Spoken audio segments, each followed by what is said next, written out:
Namaste.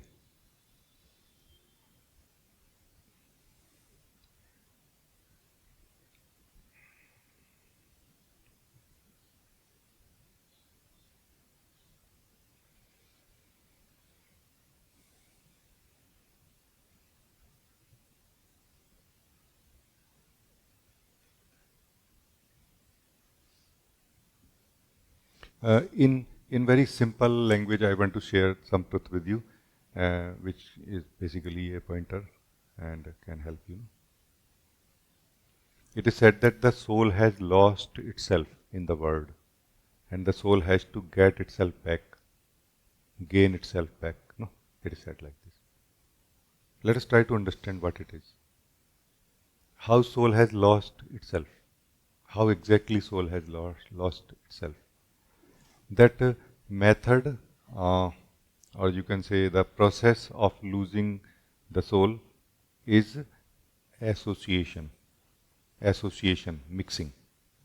So the soul has mixed itself with the different realms of consciousness in the form, in this individual form called my body, my mind, my layers, my bodies. So this form is what the soul is mixed with.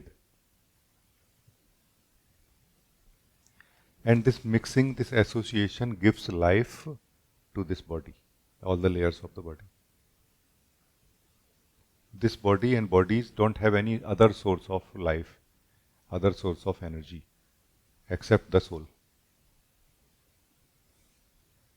And because of this, a good thing happens, that the body lives, body remains alive, no? Or bodies remain alive, but also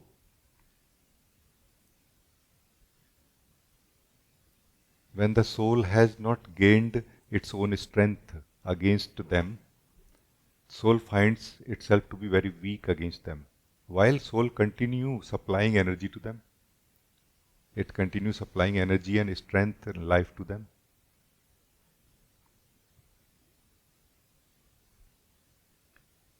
And if the soul can withdraw itself completely from the energies, from the body mind will fall like a cloth, because it is a cloth, a divine existential cloth, which the soul is wearing. It's not as simple as cloth. It has all the characteristics and all the qualities and all the good and bad of it. No? So we don't want that the body should fall immediately. No, we don't want that. But also we don't want that soul should remain lost. No, soul should get itself back. No. So that's where a kind of a middle path is necessary, where soul is not detaching itself from the body mind overly. That body start becoming sick, weak, or dead. And also not that soul remains mixed or associated with the body in the way it has been living so far. That's where the conscious way of life comes in. What is conscious way? Conscious way basically is that the soul remains mixed with the body, but consciously. What is consciously? Who is conscious? The body or the one who is associated with the body?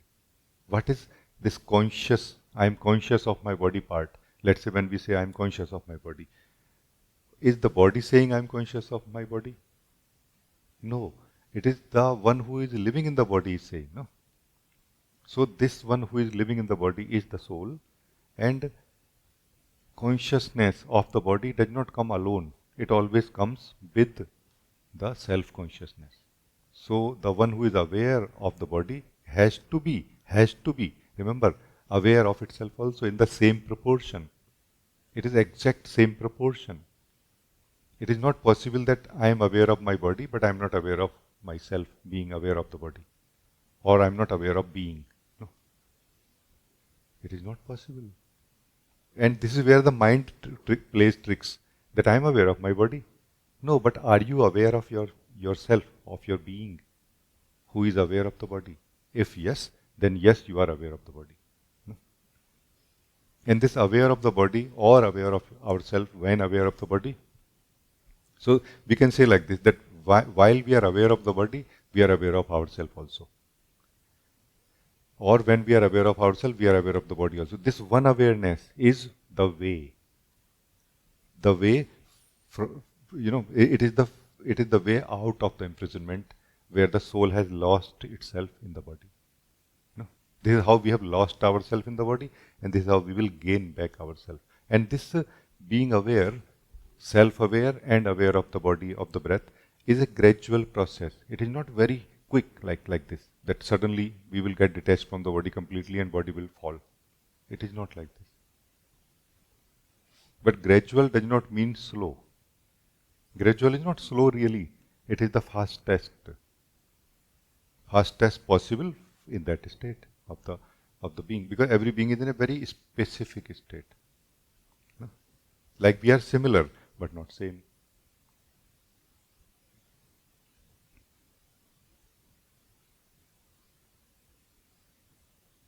So for that, fundamentally there are two things which I share.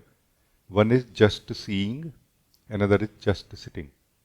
Just seeing is the part where you, the soul, start becoming self-aware, but while focusing on what you are not. No? The body, the breath, the thoughts, the feelings. Seeing them while remembering I am the seer. Like this, remembering that, remaining in that self-awareness of the seer while seeing. No? This is just seeing, the beginning of self-awareness. It is easier to be self-aware through seeing than through meditation. Because initially the soul does not have any idea that soul can be without doing anything. Soul has all the feelings, all the impulses, all the compulsiveness of doing something all the time. And through just seeing, it is becoming free from that, having some distance from everything that it has been working with, the body-mind. No? Then just sitting can be introduced. What is meditation fundamentally? No? Now the soul will sit in itself, will not do anything now. When it will not do anything, the self-awareness happens much more now, much more than when the self-awareness happens in the just seeing. Because in the just seeing, the awareness is lost in the seeing of the objects also. In the just sitting, that awareness is not lost, not spent basically in anything. That awareness remains in the soul. And that awareness makes the soul self-aware. No? Like this. So these are the two things which fundamentally I share. Now around it there are many things. Talks happen, for example. One more thing that happens is self-inquiry also. No? What is self-inquiry here? Self-inquiry is, in one sense, you can say, a little bit hard alarm. It is a bit like a loud and hard alarm, because different kind of people wake up through different kind of alarms. No? Like one of my friends said once that, hey, the alarm in your mobile phone is too harsh for me, or no, too soft for me. He said like this. So it was enough for me, but not enough for that friend, because that friend is sleeping in such a way that it needs a more strike, like a strong, loud, like this. So self-inquiry actually is not only a hard alarm, like a strong, hard, I'm intentionally using the word hard in the sense of hit, not just loud. If you are aware of the alarms, variety of alarms for variety of people, like Mr. Bean has some kind of alarm where it's a hammer which hits the head actually ultimately if he doesn't wake up. No? That kind of hardness I'm talking about. So that self-inquiry provides that right amount of hardness and loudness necessary, the impact necessary for soul to wake up. No? But of course, provided that the soul continues that practice. No? Because it is the same soul which is sleeping has to do something to wake up. Do you see what I mean? Like the soul has to create and regulate the impact of the alarm. No? So self-inquiry is a alarm created by the one who is sleeping. So that's why chances of succeeding in self-inquiry when we do it alone are really very, very less. Because we don't know the how the degree of impact that need to be created. We feel I'm doing very well. And that's why it takes so long for most of the people in the self-inquiry because they believe that we are doing well. No? That's why guided self-inquiry is very important. I provide that, by the way. I provide guided self-inquiry. I have been providing guided self-inquiry for a long time. Recently, I think in past few months, I started again. Because self-inquiry need to be aligned in such a way that it works for you. No? And the teacher, like including myself, can ensure that. Provided that you are available and interested and open and ready. Like this.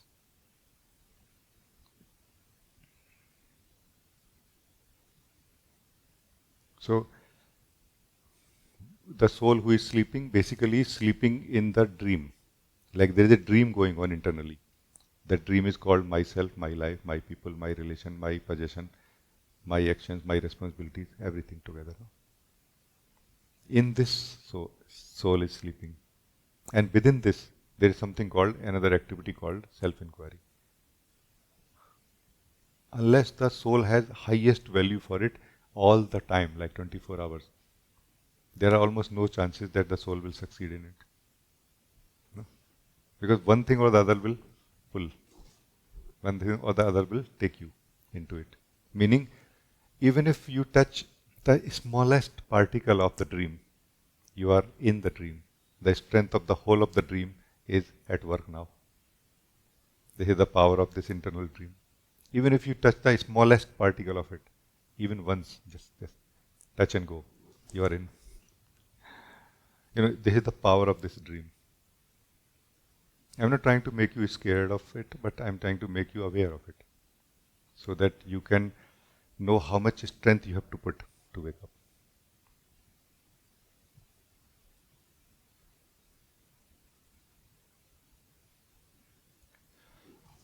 In this whole process also, two most important things I have found so far are, which are the, one of them is the strength of the soul, another is the weakness of the soul. The strength of the soul is determination, sankalpa, or in very simple layman language we call willpower. Like how much you can focus, concentrate on something, some work, and keep your focus on that also, no, for extended period of time. That is determination, that once we have decided something, we are just going to continue doing that as long as we want to continue. And there is no thoughts, feelings, ideas, states, sensations, or anything from outside able to shake or change our decision. This is determination, sankalpa. No? One of the most valuable, the golden key for the soul. Basically, sankalp is a declaration of the freedom of the soul. Soul is saying, I'm free from what is going on inside me. Even when things are mixed with me, or I'm mixed with them, with the thoughts and feelings, with the bodies, I still have retained freedom. No, I have not so mixed with them. You know what I mean?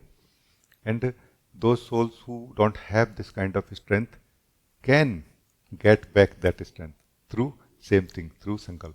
No? So sankalp is not only a attitude, not only a state or a strength of the being, it is also a practice. No? That once I have decided something, I'm just going to dedicate myself to it. No? So this is strength of the being, of the soul. What is weakness of the soul? That is attachment. Allow me to share this with you because I'm sure you have heard this word so long, for so many times. No? Attachment is not something bad. It is just inefficient, you can say. No? It's like you are trying to be free from, let's say, you don't want to continue eating chocolate anymore, let's say. Somebody is habitual of eating too many chocolate and now they are not finding it nice and they want to be free from it now.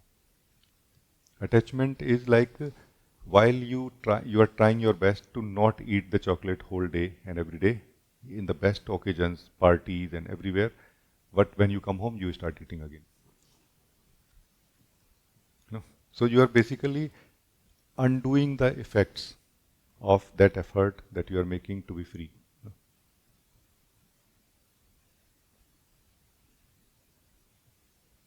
What I mean is through this attachment basically is overly attachment, like more attachment than necessary.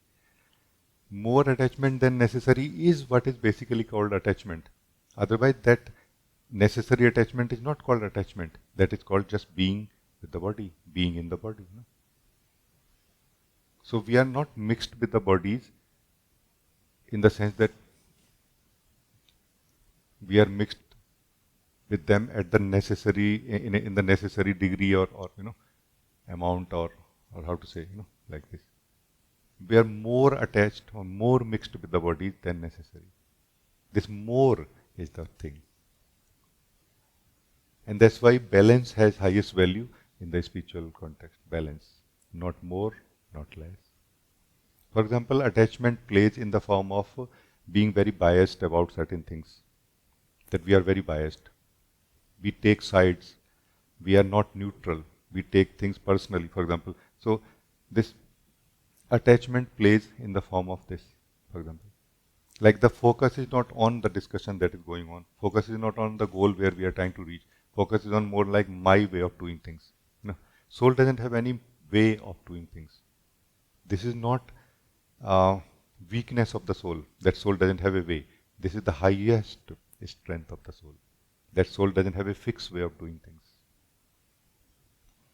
But while living in the body, we adopt the way of the body. While living in the mind, we adopt the way of the mind as our own mind, our own way. That's where we have lost, in a way, ourself in the body-mind, or we are called attached to the body-mind also now. So this is the attachment part. We get attached, for example, to the spiritual practices also. We get attached to the meetings also. We get attached to the teachers also. I don't mean that we should not remain connected to the teacher, to the meetings, or to the practice. Attachment is a way of not using it well. Attachment is a way of not really getting what we can get from it. Attachment is like a assumption inside us that it is with me and I can use it when I want to. Like this is what is taking it for granted. Attachment brings taking things for granted also. This is where that kind of blindness is living inside us also.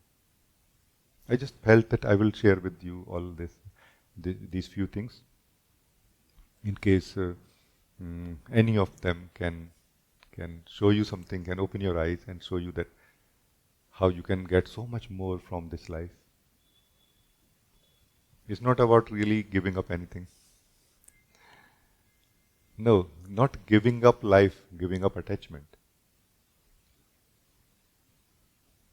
Not giving up life, but giving up dividedness in our actions.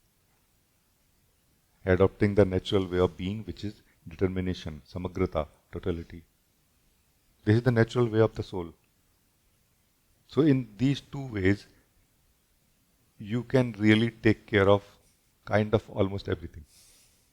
Determination and detachment. Like most of the problem that a soul faces when it is trying to wake up can be taken care of through these two things.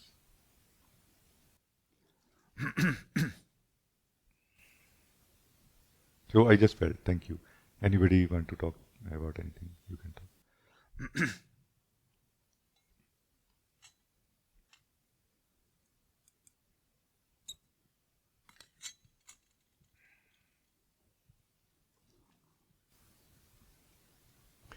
Mila, you want to say something? Yes, Rajee, it is a very beautiful topic you share now and very much in sync with me. And somehow my eyes just been open. I would not say that this is something which I've never heard before, but somehow it's the first time when I really look at this fully, because it is very much touched in any situation where I am. For example, now I'm in Satsang, and I didn't come with a fully free mind or fully free understanding or fully free without any attachment. I still have some understanding of who I am and some experience of who I am, and I came here with this background, with this attachment, and it's not very good because here I'm able to get something completely new and experience myself in completely different way, which much more nice for me. And exactly the same things I'm experienced with the daily life activity, where I'm going to, for example, museum or restaurants or whatever. I still have some attachment, some other experience which I had before, and I don't experience this experience in completely new way as it is. I always with a background, like it was nice before, so now I'm expecting that it's going to be nice again. And I don't like it, and I can see my mistake in this. And I can see that I can get much more if I start with a zero, which if I start without any attachment. How wonderful it is. So already you have everything here, no? Do you want to ask something about it, or you're just sharing? Yes, I want to be free from this. I want to be free from attachment, and I want experience each moment, each situation, each place as it is without this background. Please help me with this. Ah, thank you. Um, uh, I I read, I think, somewhere in one of the magazines in childhood that said like this, that if I get chance to choose um, what I would like to do new in my life, is that I would like to experience it in my absence. I would like to experience life in my absence. Somebody said like this. What they mean is similar to what you're saying. Because whenever I am there, he said, I influence, I color, I project, I impose my idea on what I'm experiencing.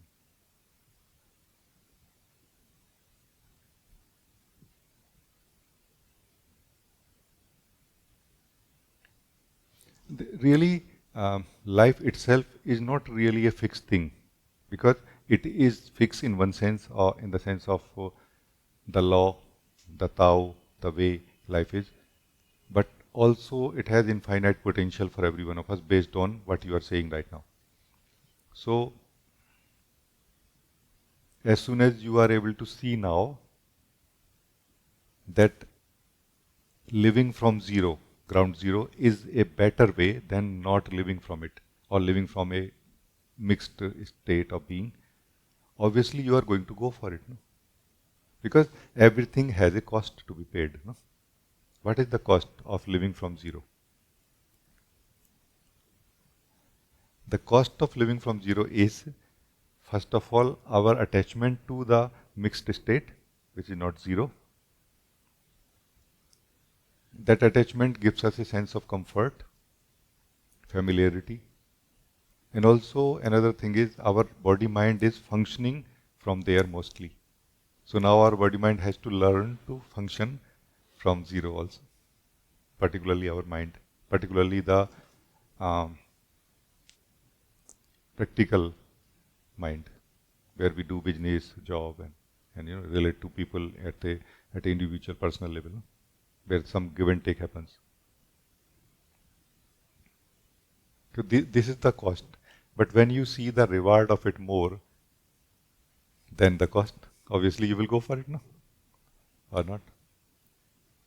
So just try to purify your vision, try to purify your perception towards it. That how much I will get when I will live from zero, and how much I will lose, what all I will lose and what all I will get.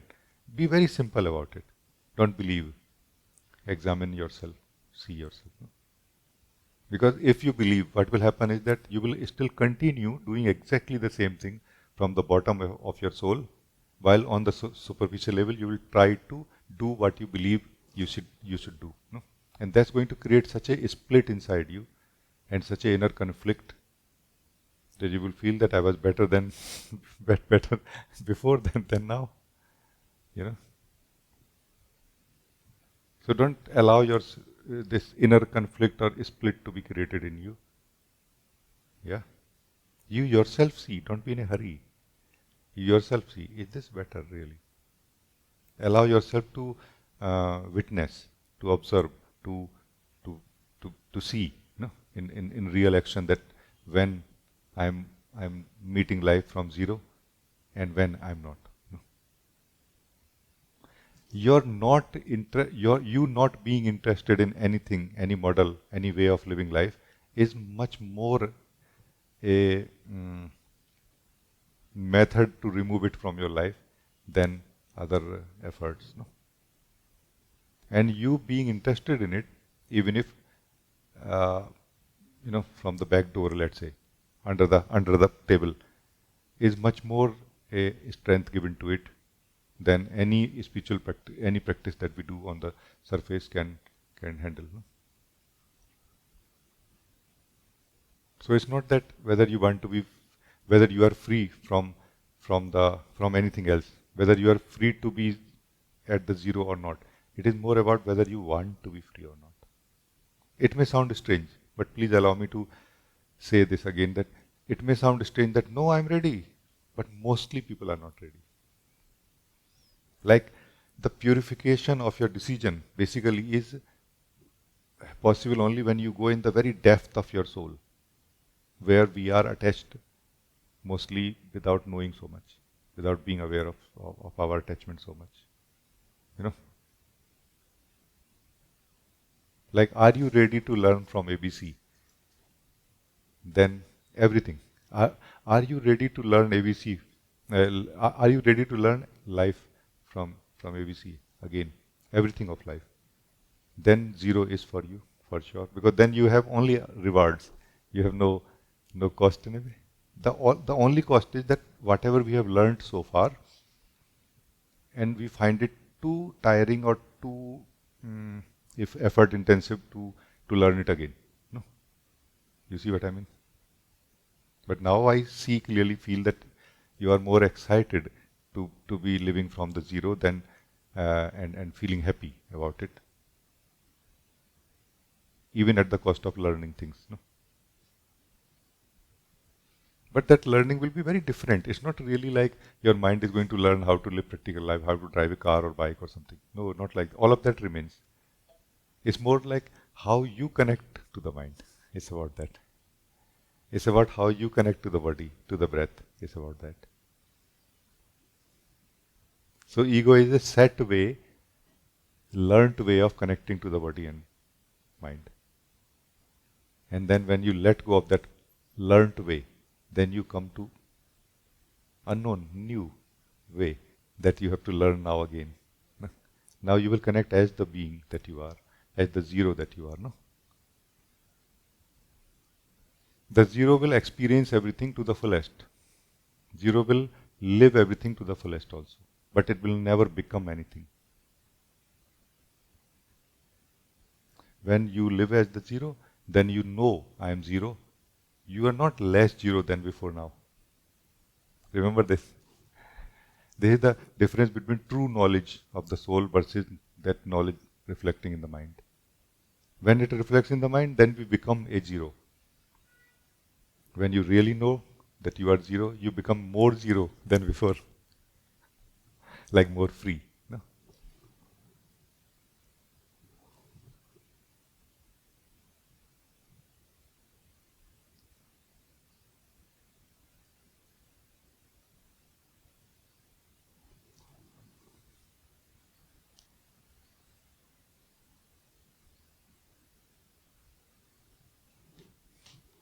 So, do you feel that what I shared will help you in some way? Uh, yes, and I don't know how to express this, but somehow when you were sharing, I was living this, what you share.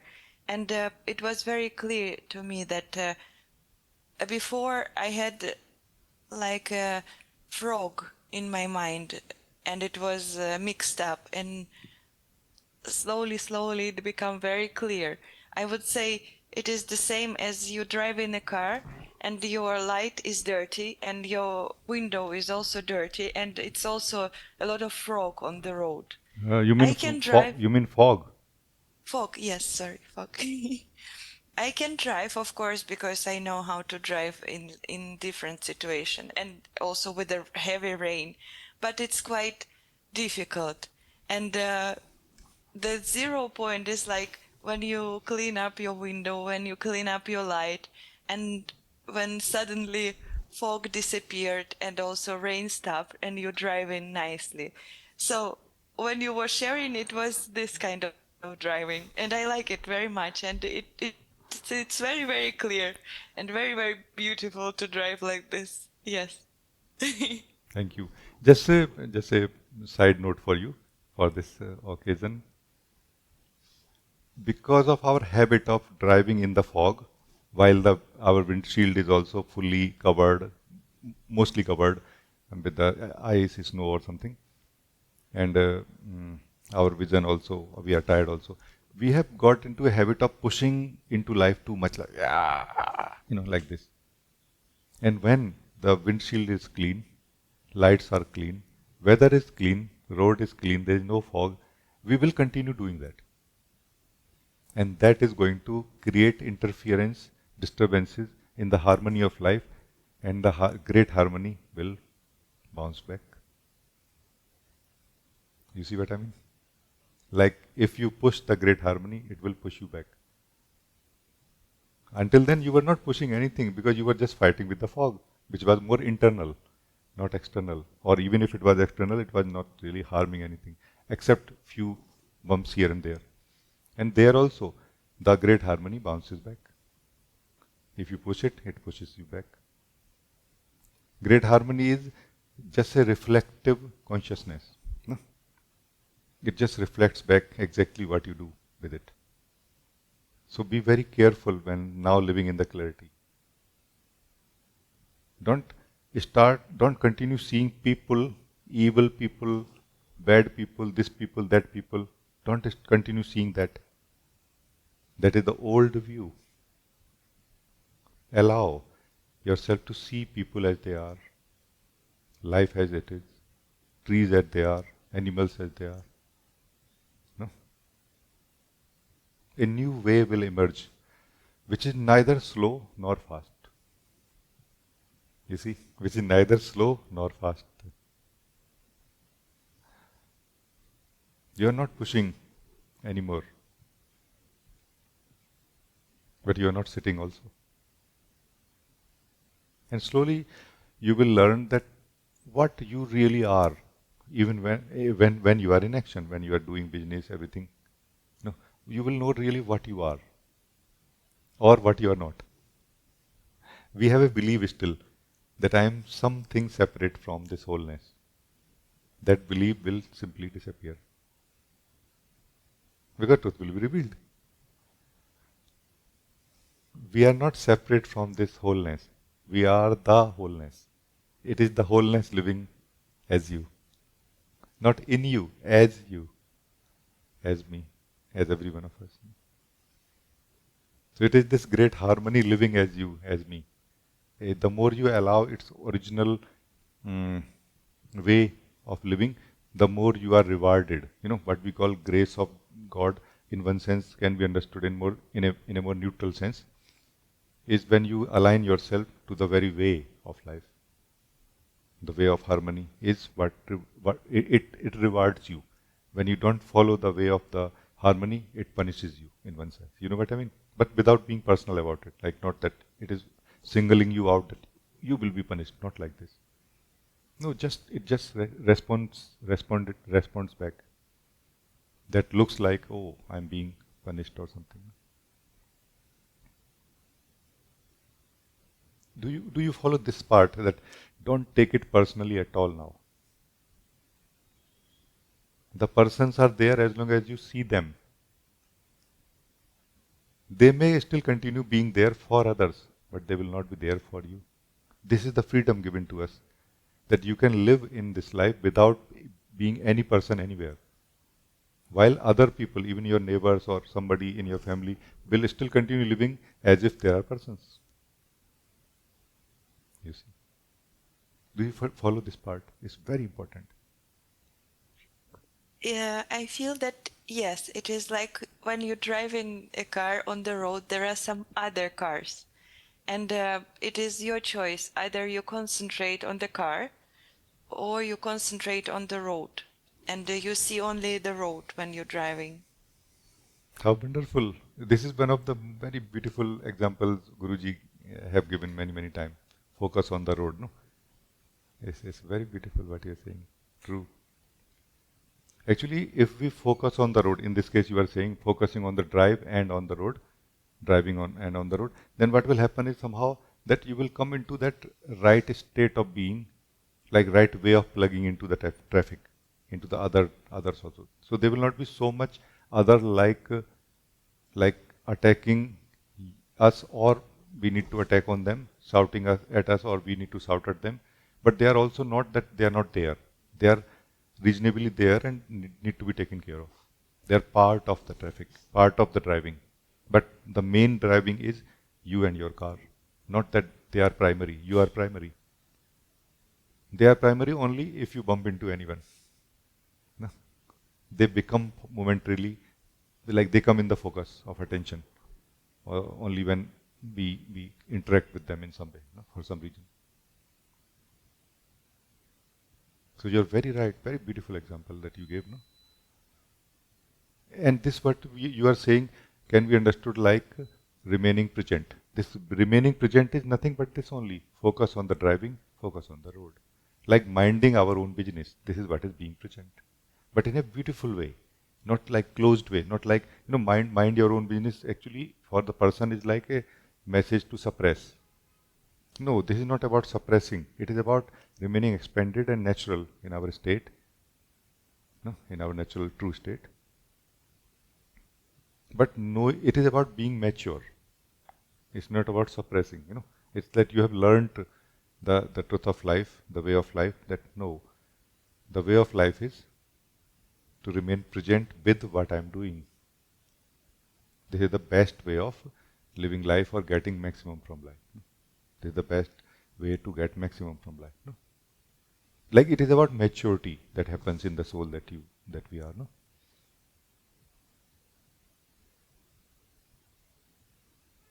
So this is also one key point I feel to be highlighted here, that how the soul has lost itself. Soul has not lost itself in what it is doing right now. No, soul is supposed to lose itself in what it is doing right now. And this is how soul will find who I am, what I am. No, soul has lost itself in what it is not doing anything with. Meaning, it is just thinking about them, those things. This thinking about those things and not doing any business with them is the way to be lost, in the world also. So, being free from the mind is the way to be free from the world also, in which we have lost ourselves. We have not lost ourselves in that world where we really do some business, some interaction, some actual work.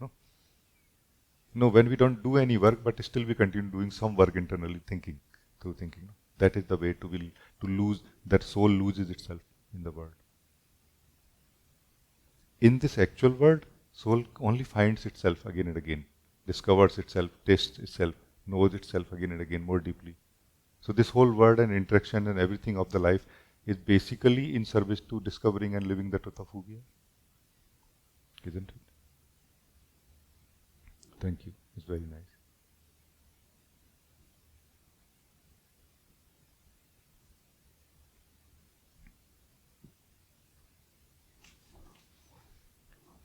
Ojas, you want to say something? Namaste, Rajee. Namaste.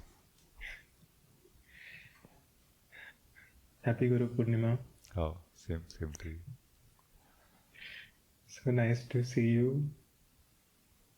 like this face to face after a long time. It's been more than 1 month, and I was missing you.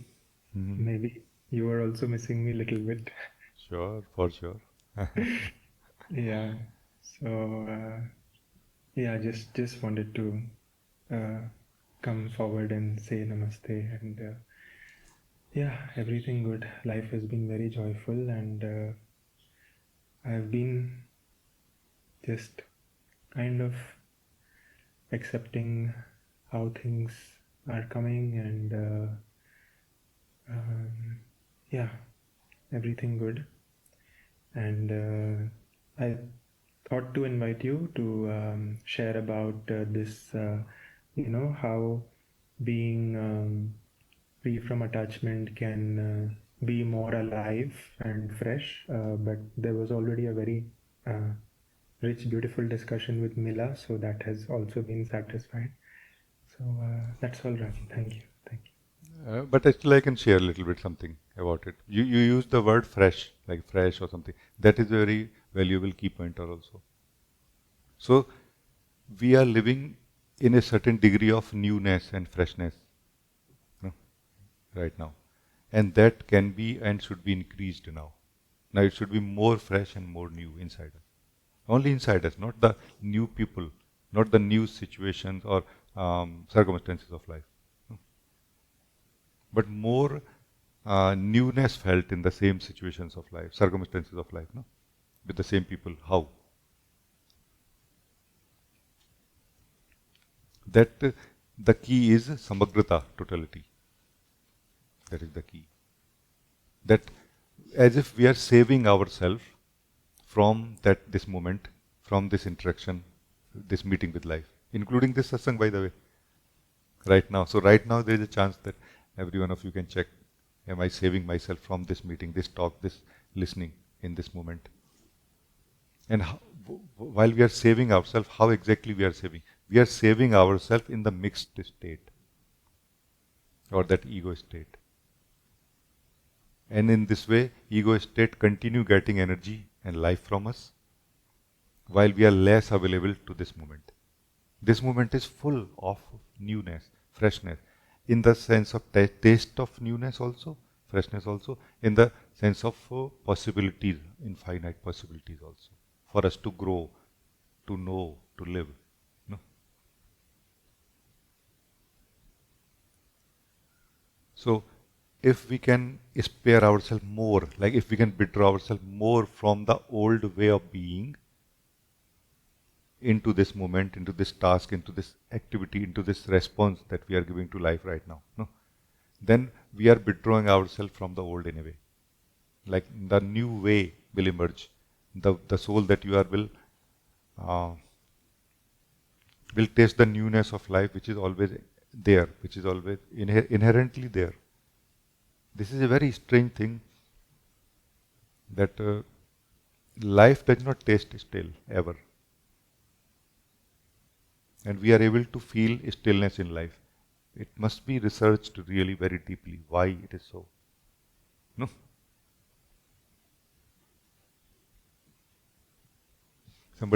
Some great saint was saying that this in Hindi we say, matka, like a pot made of, you know, uh, mud, ground, clay, yeah, made of, mitti, like dust, no. That this matka, this pot is not a actual thing. The dust is the actual thing.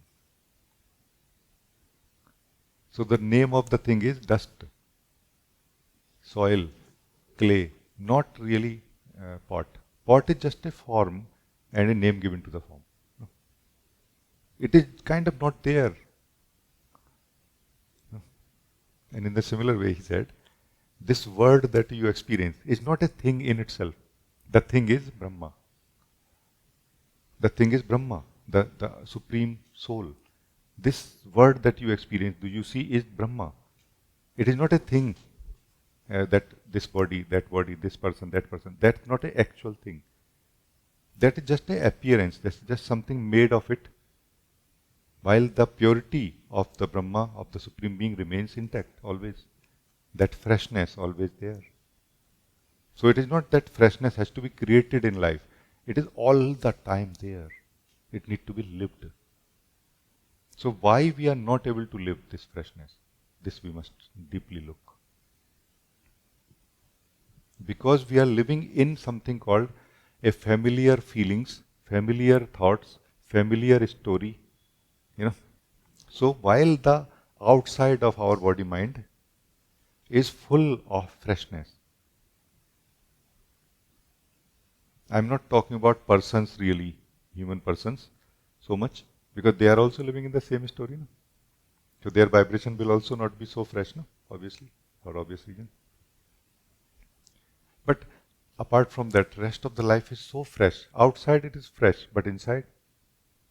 So the pot through which we are living is continuously creating the old. That's why we are tasting the old even when we are tasting the new. Then we are tasting the stillness even when we are tasting the freshness. No? Like when you touch a tree, a branch, a flower or something, a animal, a cow, dog, even a cat. It is 100% fresh really. But we are so full of our oldness and stillness that when that freshness is put in our pot, we taste a little bit like, yeah, it's nice, felt nice. If you empty your pot more, you will feel not nice, you will start dancing out of joy. Like, oh my God, I'm tasting life. So the whole key is to empty the pot of this body mind. And this emptying is not really going to be as simple as do Prabhat Suddhi and keep cleaning. No, it will require freedom from our attachment to it also. We need to let go of our attachment also on it. No? Through seeing clearly, it is not useful.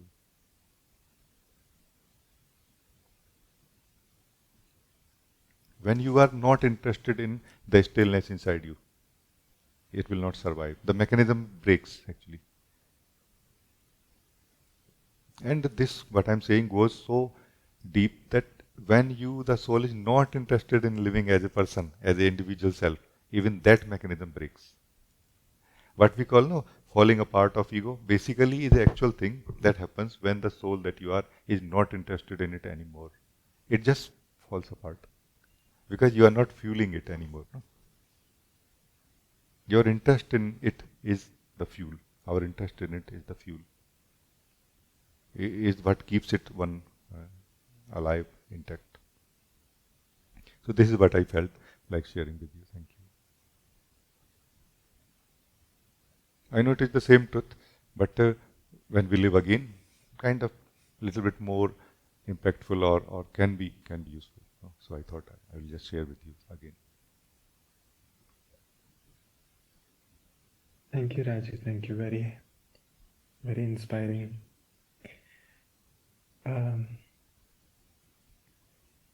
For now, it's kind of happening randomly. At times I am looking at things as a solid, like, oh, I have been this gone through this before, and sometimes it's easier to see things freshly, and sometimes just by itself I snap out of that solidity and able to see that uh, present.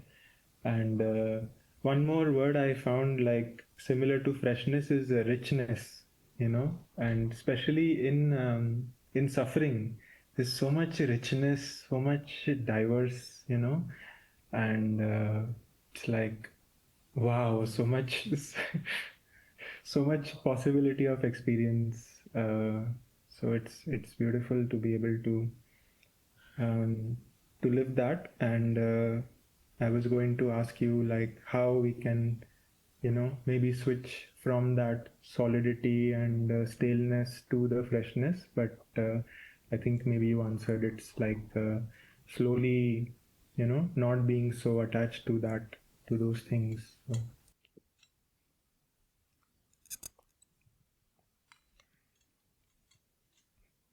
So. it is about basics always. If you work from basics, always you get the maximum. No? So basics in this case will be a questioning within ourselves, how much freshness I want in my life. This is one of the basics, for example. How much freshness I want in my life. Because everything comes at a cost, no? Freshness will come at a cost, obviously. Freshness comes at the cost of uh, not having the old. No?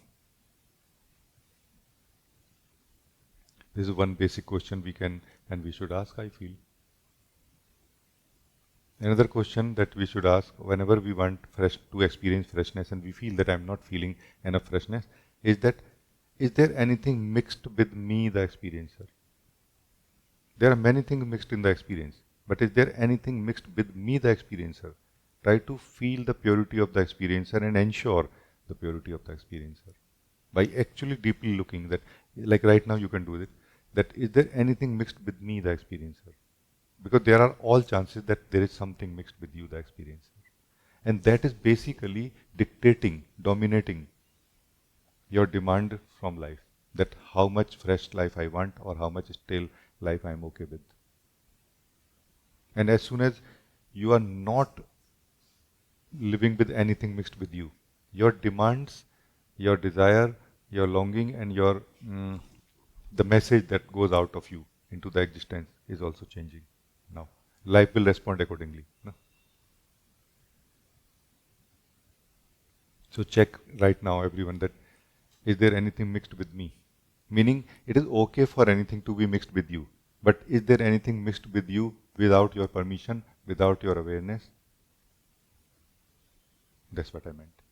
Is there anything mixed with me which I don't want to be mixed with? And that's where you have the possibility of detachment, using your determination to focus on the purity of your being, plus whatever else you want to mix, keep mixed with it.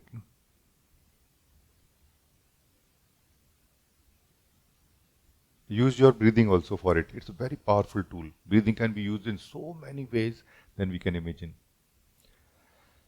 It can be used to feel light. It can be used to remove heaviness. It can be used to remain connected to who we are. It can be used to remain free from the engagement with the mind, for example. It has so many uses. Use it well. Use the breathing also right now. Because breathing is fresh always. Breathing is always fresh actually. Because the fresh life, prana, is coming from the source into your body, no? With every breath. Use that also. Allow that to be mixed with you and highlight if there is anything mixed with you which you don't want to be mixed with.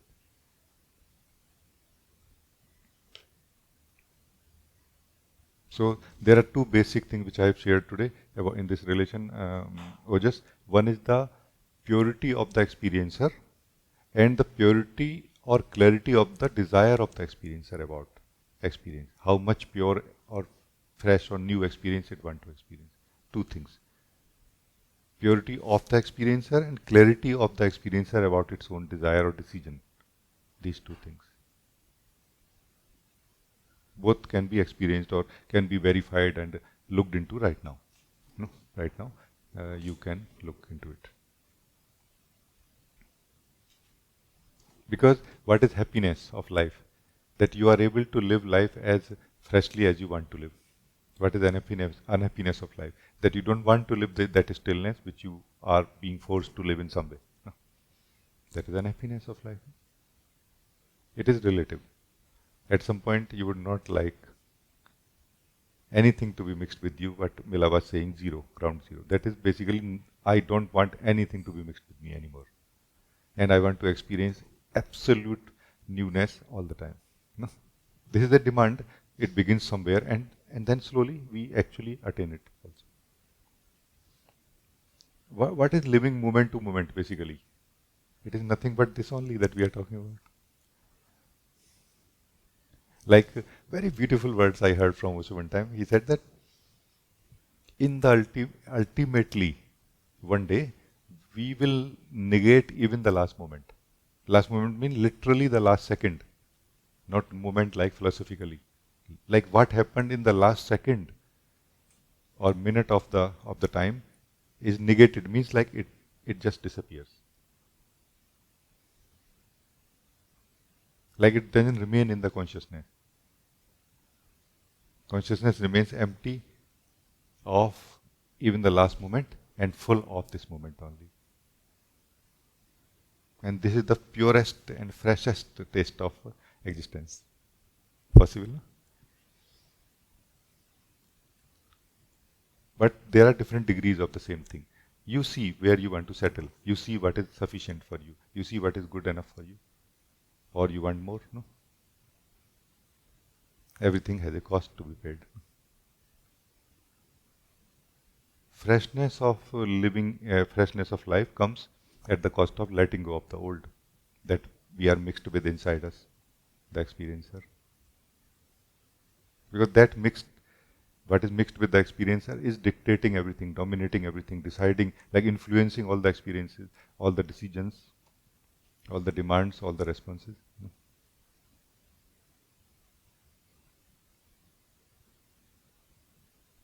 Why I am saying that you are deciding and you should decide, I don't want you to start fighting with yourself. Because you are going to only lose. Doesn't matter who wins. Do you see what I mean? So stop fighting with yourself. Inquire, question, ask yourself, what do I really want? How much freshness I want?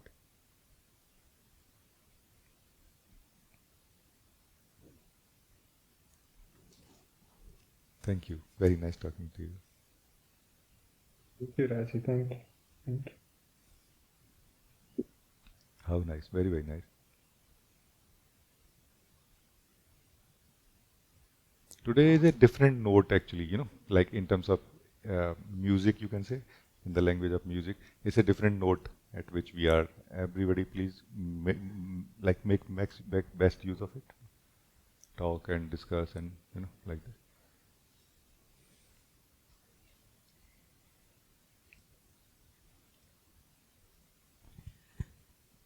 See, in this topic, I just notice like I want to live this moment, but same time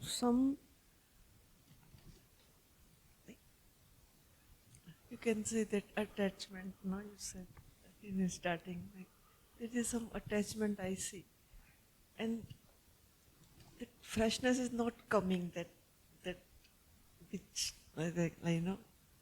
which should be like really fresh. Like, I feel that stillness and Try to understand about this. There is a basic thing about it. The freshness that comes actually goes, does not stay. Don't expect the freshness to come. Rather ensure that stillness goes from you. It is just you, the container, the experiencer, full of the stillness, not able to experience the freshness. You empty yourself of the stillness is more than enough to start experiencing the freshness. Don't try to bring in the freshness, because that is a wastage of effort which can be utilized right now to remove the stillness. Not through effort as such, like a buckets, filling buckets and throwing out, not like that, but so correct your attitude first of all. So first tell me what we were discussing. Is there anything mixed with you right now? Check this. And then the answer of this question is the answer of your question actually. Maybe in a different way. Maybe you're not seeing the full scope of this answer. I can show you. So, but answer first this.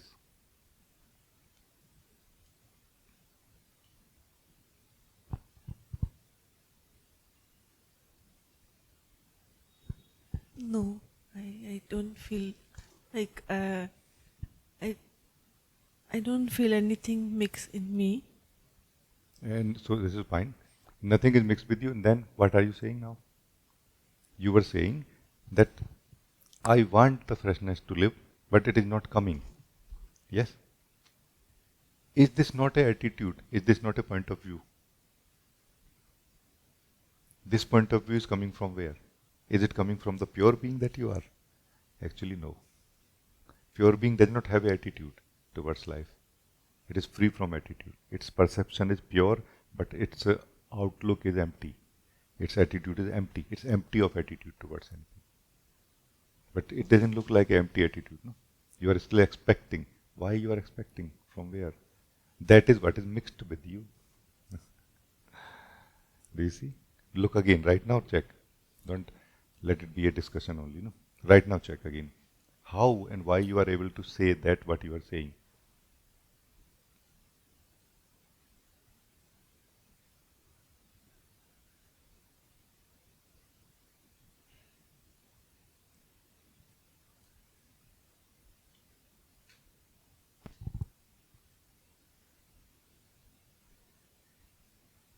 There's somewhere I feel inside like a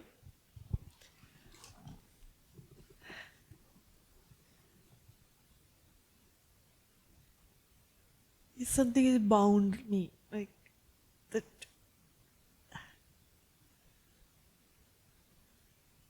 Like I want to free, and same time something is bounding me. That kind of feeling inside, like That's okay.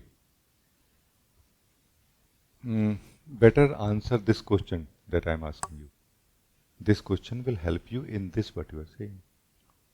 No? So is there anything mixed with you? This is my question. Answer in this format, please, first. No?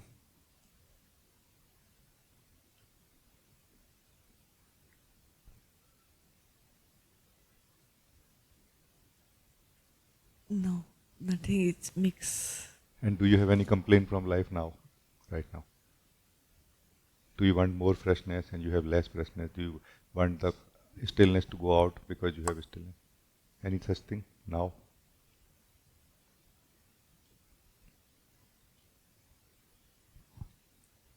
No, Ji. Why not? What happened in just 1 second? Because just 1 second before it was so, no? You said that attitude of seeing that wrong thing, not a Yeah, pure. exactly. Right. Life is not fresh the way we think or know freshness. The freshness that we talk about is simply nothing but less stillness. No, I'm not talking about less stillness. I'm talking about actual real freshness of life, newness of life. No? You are talking about less stillness. I'm talking about actual freshness. No? So change your focus. Let go of your focus or hook into stillness. No? Focus on freshness now. Yeah. You see what I mean?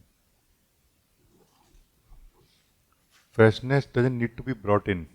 It is always here. But our attachment to stillness has to be given up by identifying where it is living inside us.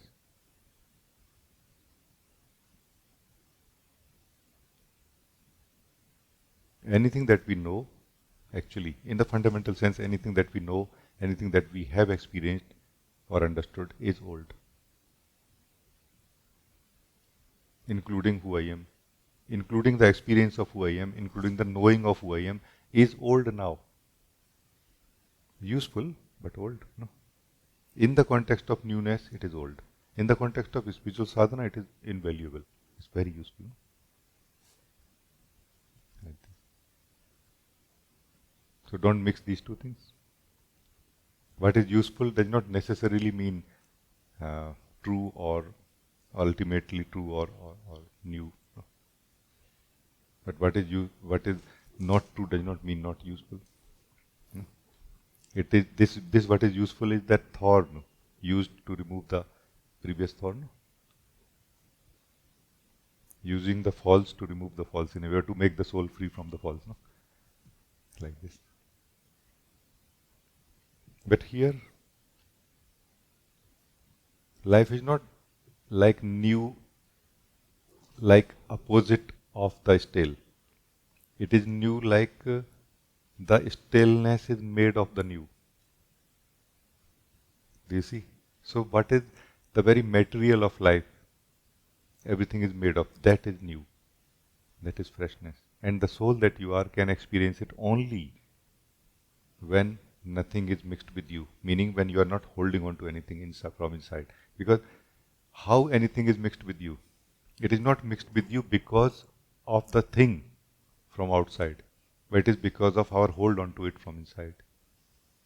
This word cannot hold on to us, but we can hold on to this word. Word being the old, you can say in one sense, or word being that which is manifested. No. That which is actual manifestation is like a flow. Nobody can hold on to it. There is no way you can hold on to it. But we hold on to the thoughts we have about them, about it. That is the past. No? Thoughts and video recordings of the experiences or emotions. No? What are emotions is like a video recording of the experiences. No? Video recording which can be touched in a way, like you can touch it, like an actual experience. You know? Feel it like, oh, how I felt that time. Yeah, it is clear now.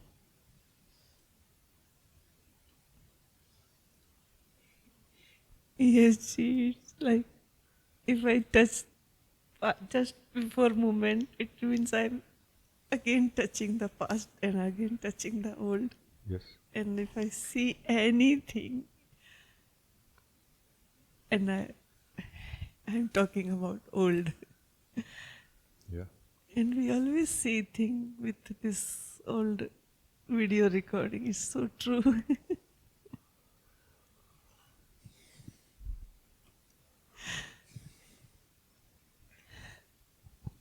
So basically, now try to understand what is knowing who we are, or living the truth of who we are.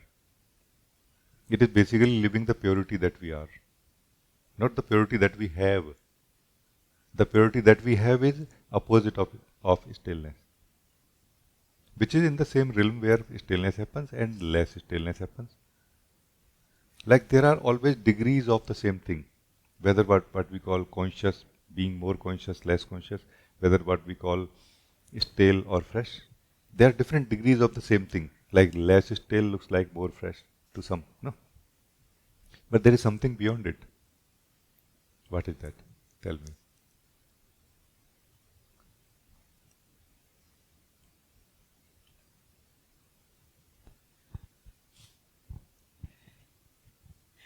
Say. Everything is stilled if Yeah. I talk about anything, But there is something beyond it. What is that? which I am. Yeah, you are. This knower of it is beyond it. But don't have attachment for any degree of this now. If you have any attachment to any degree of it which is here, you will be in this model of stillness and freshness, not the original freshness. You see? The original freshness of existence is so different and so profound. You know, it's like profound like a like a mountain. And it is light like a fragrance of a flower, you know. You see what I mean?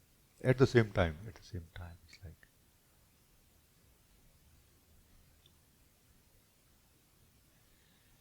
this is that eternal existence, always has been here. This is that isness of life, thisness of life.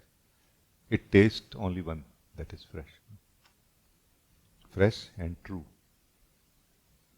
So we are not struggling with life or stillness of life. We may be struggling with other people's stillness because other persons are also living in that stillness, and that is a more connected to relation.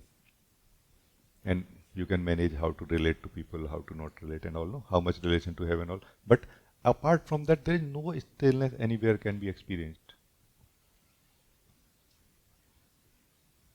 Except that we are holding on to the stillness inside us in some way.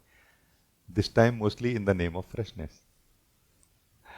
You are saving the very model of stillness in the name of holding on to the freshness.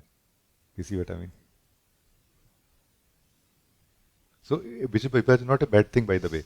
Spiritual growth is an actual thing that happens, but the growth is not in the sense of correction in the energies only.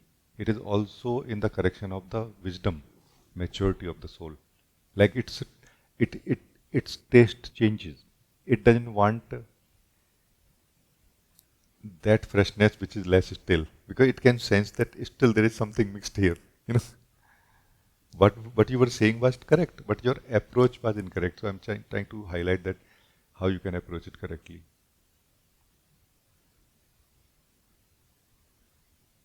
That's, and you correctly said that there is nothing which can be fully fresh, but I am that which is beyond everything and fresh.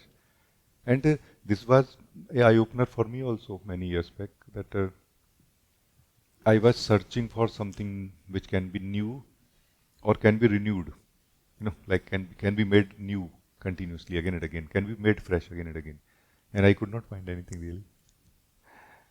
Meaning that I was searching for something, or unknowingly you can say in a way, I was searching for something which, like we all are searching for something which can change so much that all the oldness wears off, washes away. No? And I could not find anything. But one simple thing, that sense of our own existence, I am, is found to be not changing. Oh, it's very nice. Something very beautiful, like something amazing about life known to us, that something inside me is never changing. And one of the biggest surprise about it is that not only it is not changing, it is ever fresh also. And this is the only real freshness, like a door into the isness of life. This I am is the door into the thisness of life, no? Into this real existence which is always fresh. The very material, the very fabric of life, no? So it is not changing and it is ever fresh. And everything is changing, and even then it is not able to match that freshness.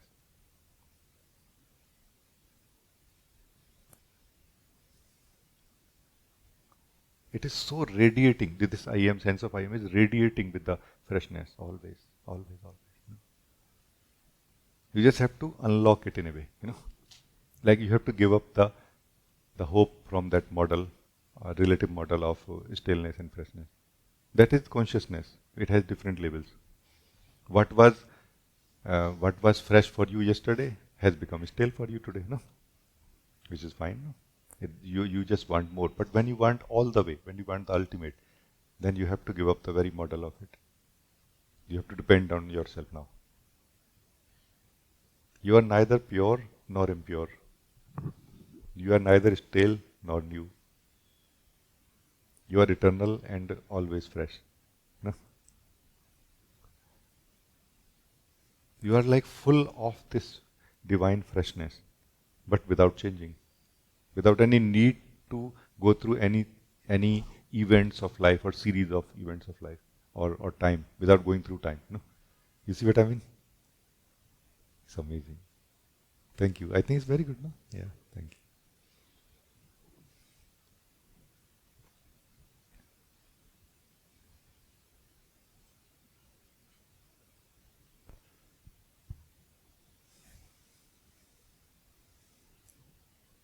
You were saying today that Prabhat Shuddhi and all these things wouldn't be enough in removing the stillness. Attachment has to be let go of.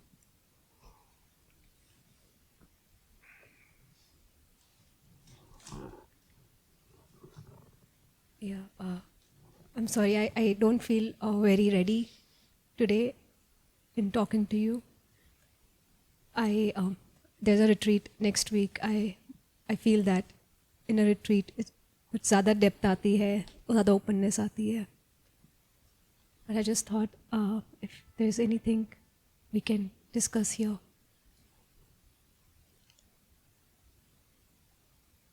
It is said that if you can, then run towards your goal. If you cannot, walk. If you cannot walk, then crawl. If you cannot crawl, then drag yourself, but towards the goal. So even if you feel that you cannot get maximum from this moment, from this meeting, let's try to get a little bit. No? Which is a very beautiful attitude. Thank you. that you chose to talk. No? And generally speaking, I think you are an experienced shopper. When we go for shopping without the intention to buy something, take something home, then we get sometimes very nice things. Let's see what we get today. Without intention, let's see what happens. No? Don't get into that kind of stress that I'm in the at the under the spotlight or something. But of course, nothing may happen also. That's the beauty of freedom also. No? It has a infinite range. No?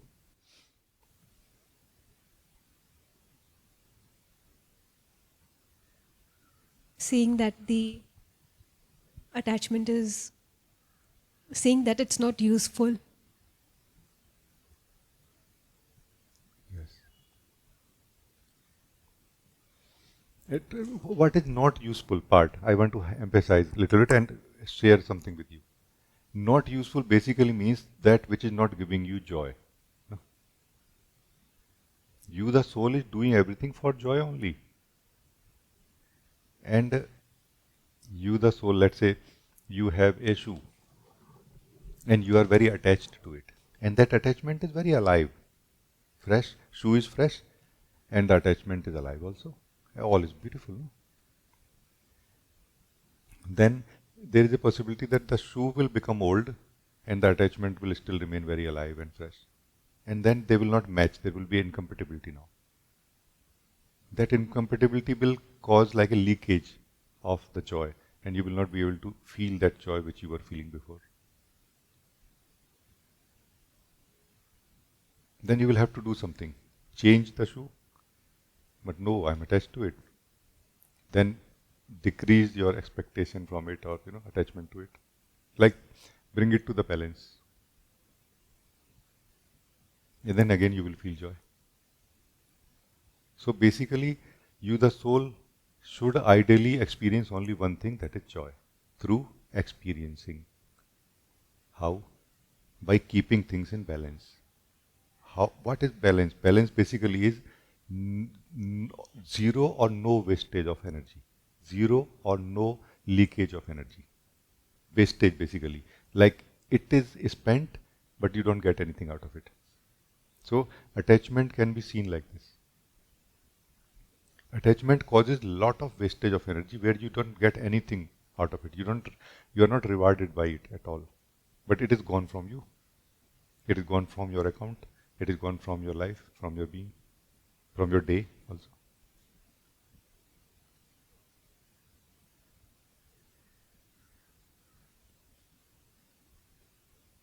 But understanding attachment intellectually while remaining attached to the shoe actually is not going to work, obviously. It is going to create more conflict now. That, I'm supposed to be free. No, you're not supposed to be free. You should look deeply. Do you want to be free? And why? Why you want to be free? That why is a very important question. You like the shoe. Oh yeah, the moment you touch the shoe, you feel, oh, it's so nice. Then why you want to be free? It is because it is causing some kind of unhappiness. Look deeply. What happening? What is that unhappiness?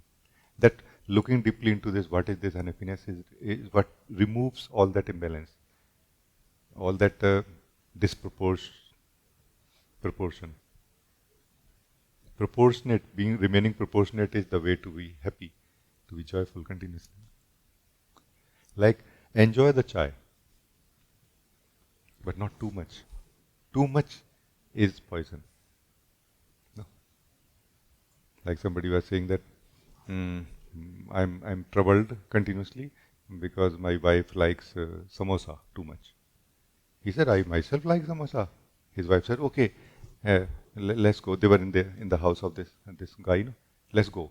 She took him into the bathroom, where the bathroom was full of samosas and the bathtub was full of sauce, tomato sauce. No? Don't do like this.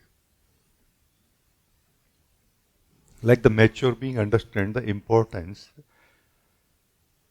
of inhaling and exhaling also. Because you want to inhale again. And for that you need to be empty of the previous breath. And in the same way, every food that we inhale, every experience that we inhale in the soul has to understand the importance of emptying itself, every breath ultimately. Because I want to experience the freshness. Let's say you, the soul, want to keep yourself filled with a memory of a experience or a relation. What's wrong in that? But that portion of soul will be always filled with the old. You cannot experience the absolute freshness then. Are you okay with this? And you will feel, I'm okay with this. Then there's no way you can be unhappy now in life. So unhappiness is not coming from what we are containing in the soul. It is coming from what we don't want to contain and still containing. And that is where we have to come to the resolution in some way, a holistic agreement or disagreement. That no, I don't want this, or yes, I want this. And that can come only from the soul that you are. As a whole, you come, look at it. Why it is here. Like, be very sure that do you want this in you? And as you see, no, I don't want this. That day you have given it up in a way, unknowingly, like from inside. And it will start disappearing. Now Pravasuddhi will work. Now in this Pravasuddhi, next day or in the next 3 days, this will just simply disappear from your life, from your being now. Until then it will not. Like this. So this is what came in me to share with you. I hope it will be useful in some way. Thank you. Thank you. Yeah, Deepa, you want to say something? Namaste, Rajee. Namaste. Happy Guru Purnima. Same to you. Good to see you getting better. Thank you. Thank you.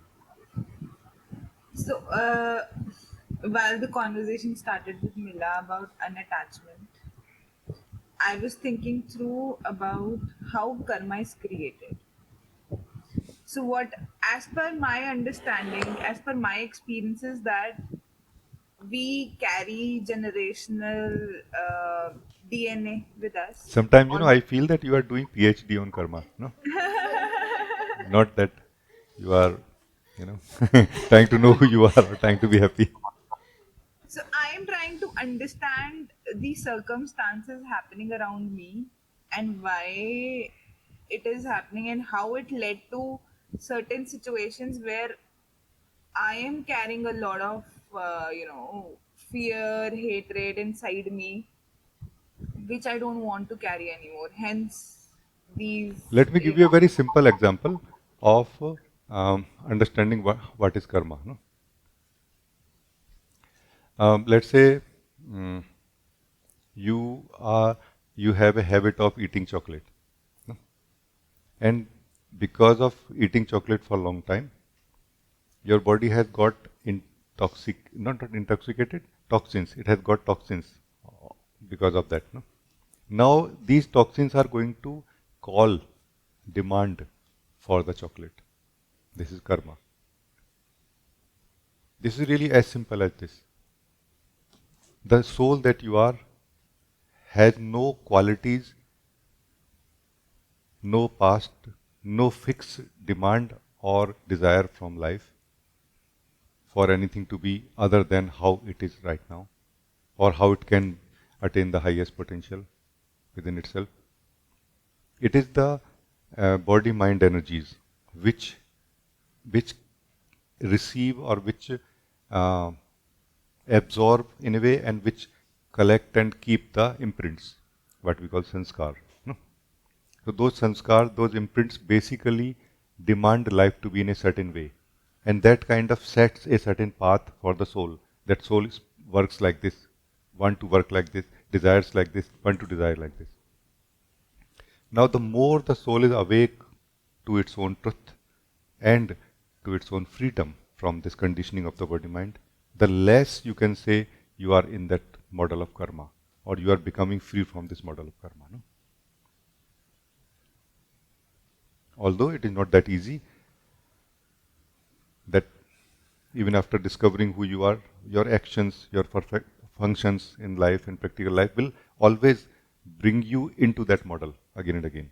And there you will need to remember that no, I am not that which is compelled or bound to the set ways of doing things in life. I am free to decide what I want to do today. So you will have to remember your freedom again and again and claim your freedom again and again in this body mind also. But essentially this is what is karma. Now you define as you want to. I thought I will just tell you once and for all. Thank you so much.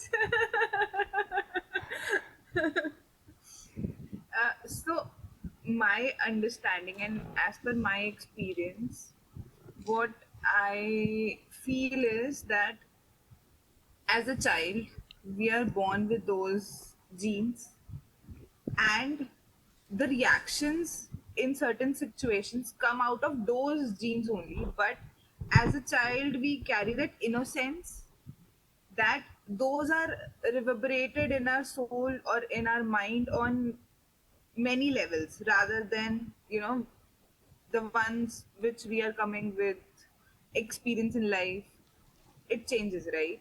So is it that we have imprinted our attachments in our childhood to that level that we are भोग रहे हैं उस कर्म को उस हिसाब से, sort of a thing? What happens is that there are two things in it. One is the instrument of body mind, which is continuously collecting the imprints, continuously. Like its speed of collecting or the amount of the imprints it collects may be different based on how you are connecting to it. But its basic mechanism is like this: that like a child is child is in the state of absorbing, not observing. No, so child is absorbing continuously, not observing. No, and you need to move from this absorbing state or mode to observing mode, so that you can be selective about what goes in or not. No. So in the childhood, this is one thing that happens, that a lot of collection happens in the early childhood, like until the age of 7, for example, or until the age of 14. Most of the absorption has happened already. This is one part of it. Another part is the knowledge of the soul about itself. How much soul knows itself decides how much the soul is dependent and attached to that conditioning in which, that body mind in which the conditioning has been absorbed. No? Even if it is possible, it has happened to many beings that until the age of 5, until the age of 10, 7, 10, 14, they were like fully conditioned being, like totally absorbing everything like any other child, and then suddenly something changes. It is possible because the soul woke up that my body mind has absorbed, not I have. I am free to not regard it. I'm not bound. I'm not obliged. Like, try to understand compulsiveness. That compulsiveness is the bondage or the sleep of the soul. In the sleep of the soul experiences compulsiveness. That I'm bound to behave in a certain way. I'm bound to think in a certain way. I'm bound to respond to life in a certain way. No. But when the soul starts waking up, then soul does not feel like this. My body will my mind will respond in the fixed way, but not that I'm bound. And there is a big difference between these two. From the outside, maybe not. From the outside, it may look like the same character, same person is behaving in the same way. But from inside, you are not actually. So these are the two things that actually play since our childhood, I noticed. There is no one who is not conditioned in the childhood. But there are some who wake up also. And when you wake up, you may choose to keep the conditioning as it is. You find it suitable. Or you may choose to change it. Conditioning is like a certain imprints, like a certain furniture in your house, certain fixtures, certain equipment, certain pipelines, certain, wiring in your house, for example. Would you like to change it? Or no, like this. Suddenly you have fallen in love with something like, Feng Shui and Vastu, and you go, oh my God, all of this is wrong, I have to change it. Or you feel like you feel more lazy than ever, joyfully lazy. Then you feel everything is perfect, I just don't want it to change. No? So it is possible also. What do you feel? Are you able to connect this? connect to this? Yes. Yes, I am able to resonate with what you're saying. But then, what about the freedom? Freedom of what way? Freedom of life. Free- Freedom. Is it freedom of choice? choice. Like, Freedom of choice is there. Life is free to choose. but what's the ultimate freedom then? Ultimate freedom is that life is free to choose. No, this is ultimate freedom. No? Okay. So is it like we have to acknowledge that it's the choices we make, not the other person? Nobody's doing anything to us. It's us who are doing everything to ourselves. The acknowledgement to it. It's not that simple, really. It is the desire of the mind to define everything and fix everything. Life can be known by living the truth of life, not that we can, if define better, then we know it. No, the more we define, the more we fix, the less we know about it. No, so let us live right now. Okay, life is right now or not? Me and you are life, talking to each other. This is life right now, and it is making some decision. Is it not a live example of what we are talking about? Why to talk about? Why not to live it also right now? So who is making decision? Let's say I start suddenly talking in such a way that you may not like certain part of it, or you may not like at all, and then you will just turn off your video or not. But who are you? Who will do it? This is a very important question to be asked, because this answer of this question basically is not for the soul that you are ultimately, but for the individual soul that you think you are, or for the mind. Who is talking, who is asking these questions? The answer of this question is not that I am an individual soul and now I have to learn how to live in this life. Like life is making decisions, like, life is free to make choices, and I have to steal some choices out of it also. It's not. This is not. The answer of this question, who I am, is that actually there's only life. When I'm talking, the Rajee is life. When I'm talking, Deepa is life. It is about allowing to fulfill the destiny of each form, in each form. Who is fulfilling the life? Who is supporting the life? Or being of life, you can say. So me and you are two, really, like totally, actually, literally two, literally separate. But there are not two here. There's only one here. That one is life or being of life. No, that I am, that you are. Whether you know it or not, whether you know it or not is what is different. So know it means where it is known. Where it is known. It is known in the local mind. So it is the local mind saying that, hey, what to do now? And I ask you, who are you? Who want to do it? And then you will come to silence. Like, oh, I kind of did not answer the first question. Then I don't think that I should ask more questions. No, I'm myself not clear about who I am. Then why should I ask other questions right now? No. Do you see what I'm saying? So, diya tale andhera, and darkness under the lamp is a very, very fundamental pointing to the truth. That we as if have become outbound into the mind, that we just want to keep asking questions, and don't want to ask the fundamental question, the real question. Which does not mean that after asking the question, who I am, you don't need to, or you don't want to ask the question that, okay, what is going on here? Do I have a choice? But it is just that you will not ask this question to anyone anymore. You will just simply ask, and it will be answered within you. This is the thing. This is what is wonder. Wonder is where the sense of questioning happens inside, and the answer is given within. Like there is nobody else. There's just one asking and the same one answering. Through self-inquiry, by the way, we reach here ultimately.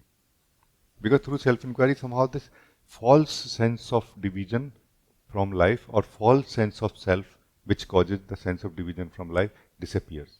Disappears. Like it is found to be not true. Body is true, mind is true, story is true, you are Deepa, I am Rajee. All of that is true in the sense that it is actually there. But that the one who is living is not found to be separate from each other. None of us is separate from each other right now also. But you may or you may not experience it that way. And satsang is actually an opportunity for living this oneness of being, not really working on separation so much. But also we can work on separation, like reducing the separation, which causes the experience or view of the oneness become more clear in a way. Like thinning away of the ego basically is like it becomes more opaque, uh, more transparent, more transparent. Like that ego, the wall of the ego becomes more transparent. So the truth behind it is seen. That is, it is one. No? And when the wall of the ego has fallen, has merged, like disappeared,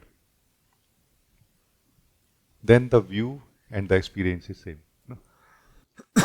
Now the view is that it is one, and the experience is also that it is one. Then the attitude, the responses, the longings are also different. Then we are found to be more loving towards everything because it is one. No? But we are not disproportionate. We are not unrealistic. We are very realistic as an individual also. No? Like we are very realistic about being individual also. Because this oneness who is supporting all the other beings, is this oneness not supporting you? Or will not regard you? You know what I mean?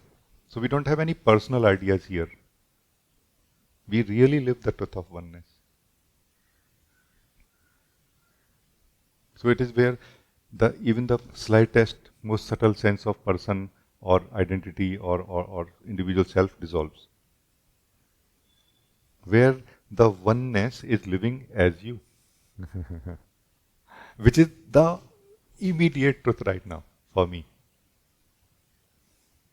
But you are talking much less about you are living much less your truth, and you are talking much more about everything else.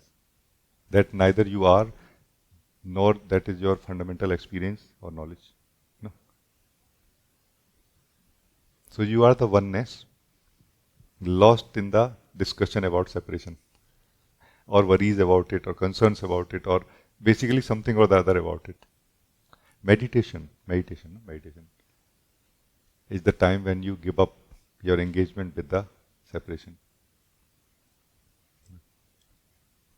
And you slip back, relax back into the oneness that you naturally and always are. No?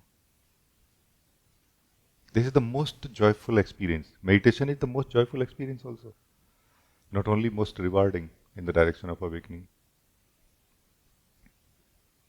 When you give up your engagement with the separation, that is meditation or not?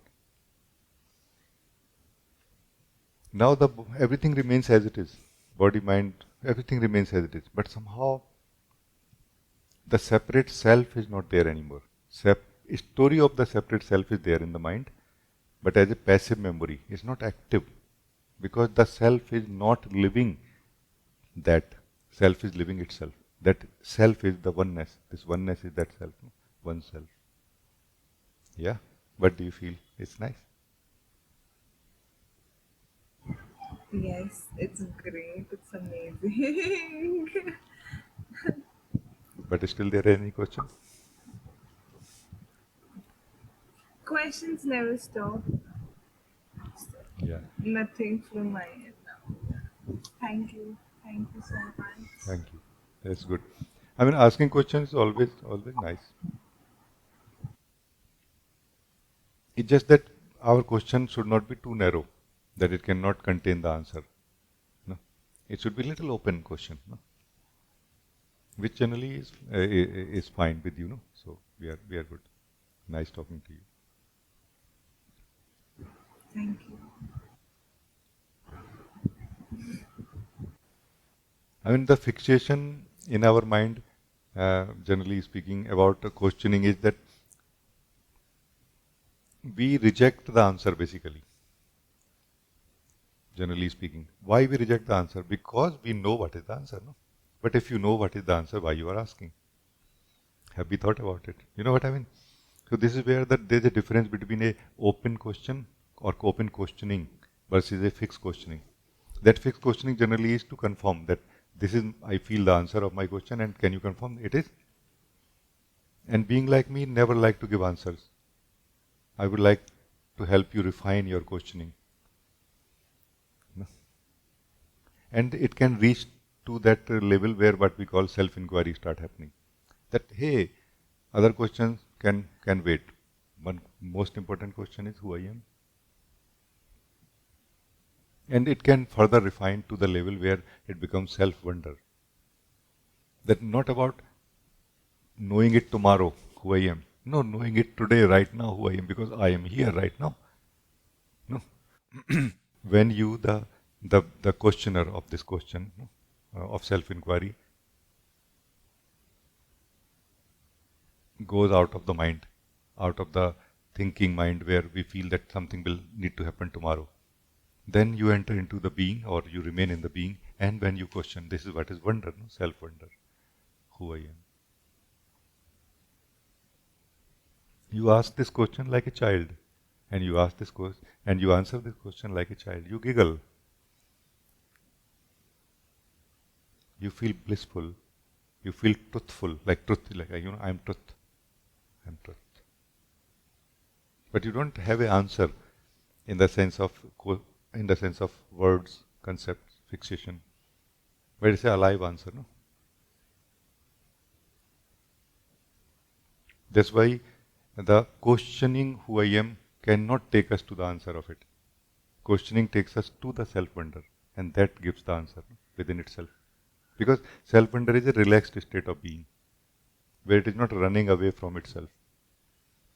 But it has a wonder also. It has a light of awareness also. Like light falling onto itself and looking into itself, like, okay, what is that interior that I am? No.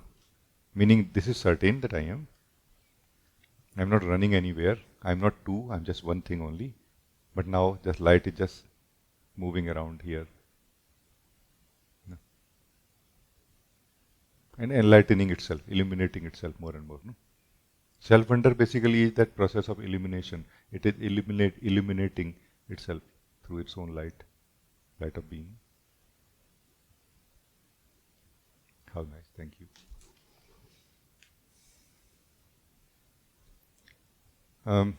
Diva, you want to say something?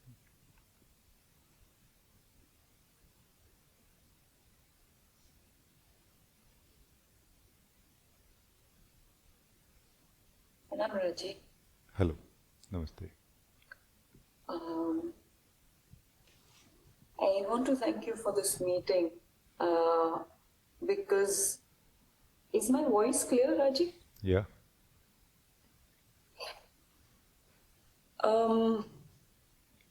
It was, I feel, for me, it is in this much span of time, it is difficult to understand what happened, but the topic seems to be so relevant because when I came and sat for this meeting, I was getting a feeling of staleness, dullness, almost to the point where I was like, I am not able to sit in the meeting. And then suddenly this question came with Prachi, where you asked her, where you pointed out that you have an idea of freshness, or there is something mixed with you. And at that time, I just woke up to the fact that, yeah, there is something mixed with this feeling with myself. And I'm not really experiencing from outside of this polarity of staleness and freshness. Because till that time, I was trying to grasp what you were telling us about what freshness is, how freshness should be, or how we should be. And that was all coming from my own understanding of the word freshness, but not from where you were seeing and what you were saying. So it is this is something which I'd like to clarify, because this has been my observation for the longest time, ever since I even started listening to Osho, is that the place where you speak from or a master speaks from and where we hear from and listening, because it's so personal, and that we start to relate to everything that you speak from a personal standpoint, because we don't know another standpoint, another way to understand. So I start to feel that we listen to wise words also, but our understanding is not as, or our area of perception is very minimal, very localized to the person. So Rajee, I feel that's where I wanted to get some clarification, that when I am here or when I am listening to you, for example, like how does one come to that point? Because it's a gradual process. I come to that point because of this conversation with Rajee and with Deepa, with the following participants. I suddenly realized that the freshness that you're talking about is really aliveness that you're talking about, the aliveness that I am. And it triggered that aliveness in me, and all that staleness was just dropped. So I am like, I was not at the right place.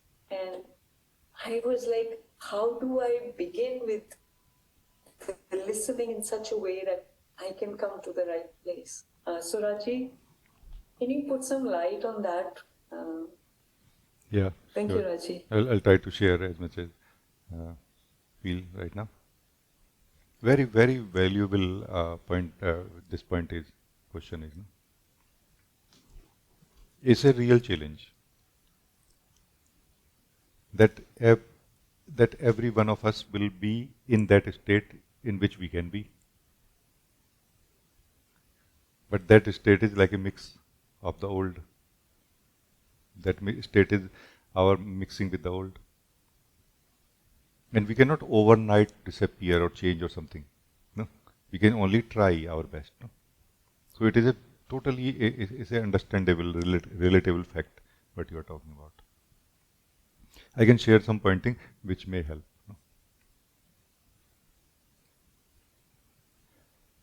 No? That mind through which we live is our only help also, companion also, and it is our only imprisonment also. So our mind is our companion also, and it like, you know, in Hindi we say, you know, mere hamdam, mere dusman, mere dost, no? Like my enemy, my friend. So our mind is our enemy also, our friend also. The only enemy, the only friend.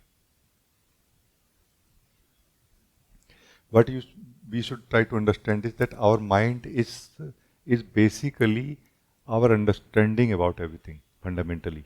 Mind is not thinking thoughts and this and that on particular subject. That is outer mind. I am talking about the core mind. No? Core mind is our imprisonment, or what we call ego. So that core mind basically is our understanding. Our means understanding of the soul that we are about everything else. So we are living through those understandings. We are understanding everything through them, including approaching freshness or stillness also. So their correction need to happen, because we are dependent on it. When it is said, for example, put aside your mind, who will do it? What understanding it will use to understand this, for example? It will be the pure soul only, but it will use this same mind that you are talking about, the core mind, to understand that what it means to put aside my mind.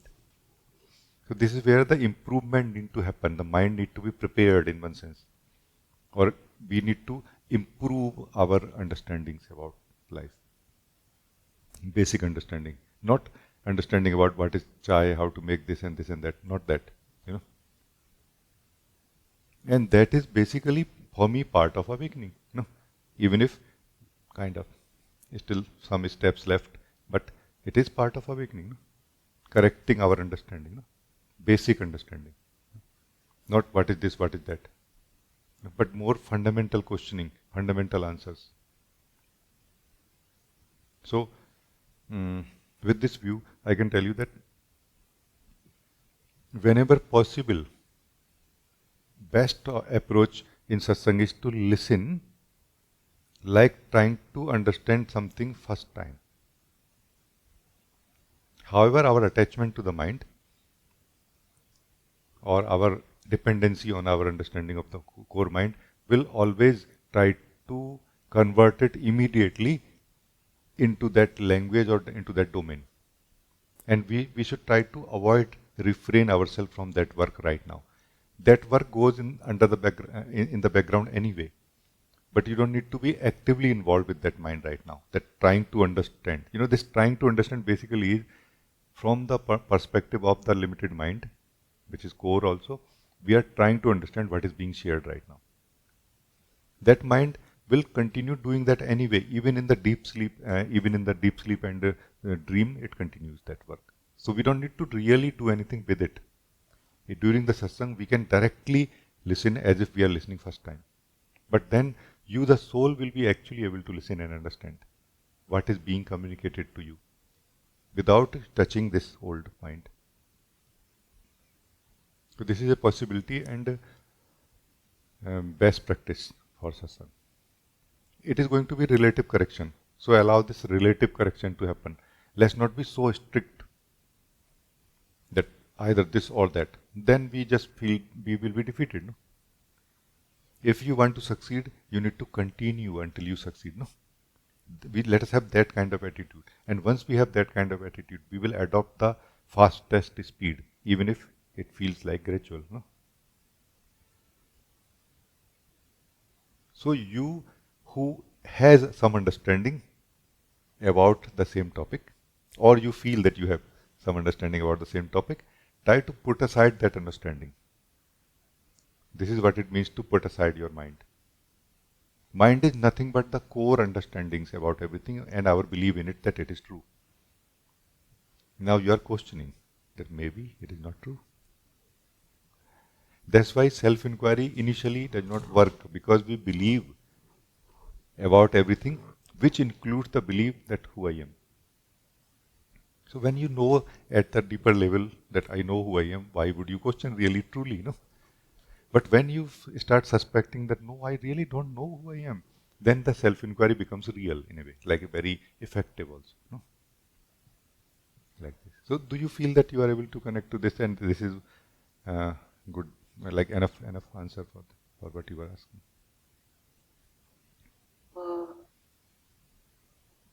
Yes, Rajee, I feel like it is, I feel in one line what you said was, listen to what you say. I feel what anyone says is like for masters, anyone, when they speak, it has to be listened as if I'm hearing it for the first time. And that should take care of It will. Because what will happen is that by listening directly like this, listening first time, you, the soul, will listen from your original wisdom, which is called mainly no mind, not the mind. Mind means the fixation of understanding. No mind is the potential of understanding. No? Potential, like learning it freshly. We sometimes call it intelligence also in some context. Intelligence versus intellect. Mind is intellect, like a fixation of like understanding has been fixed already, agreed upon, like, oh, this is what it is. No? Like meeting a tree, like first time, versus trying to meet the tree. Why we are trying to meet the tree? Because that fixation is so much playing inside us that we are just not able to put it aside. It just comes in front, like, you know. You see what I mean? Like we meet that tree which we know. That's why we all are living in existence, Deva. But we are living in some country, in some state, in some city, in some area of that city. Do you see what I mean? Meaning we are taking it as that. So we are not living in the existence, we are living in a world that we have created within ourselves. And individually, every one of us, differently. Similar, but not same.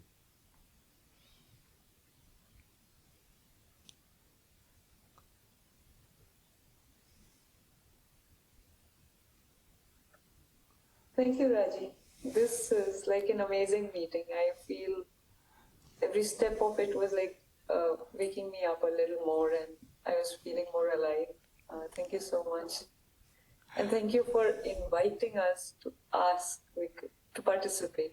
That was a wake-up call, because that's how I first got shook up from that laziness. Thank you so much for that invitation also. How nice. Thank you. Thank you, thank you. Very nice.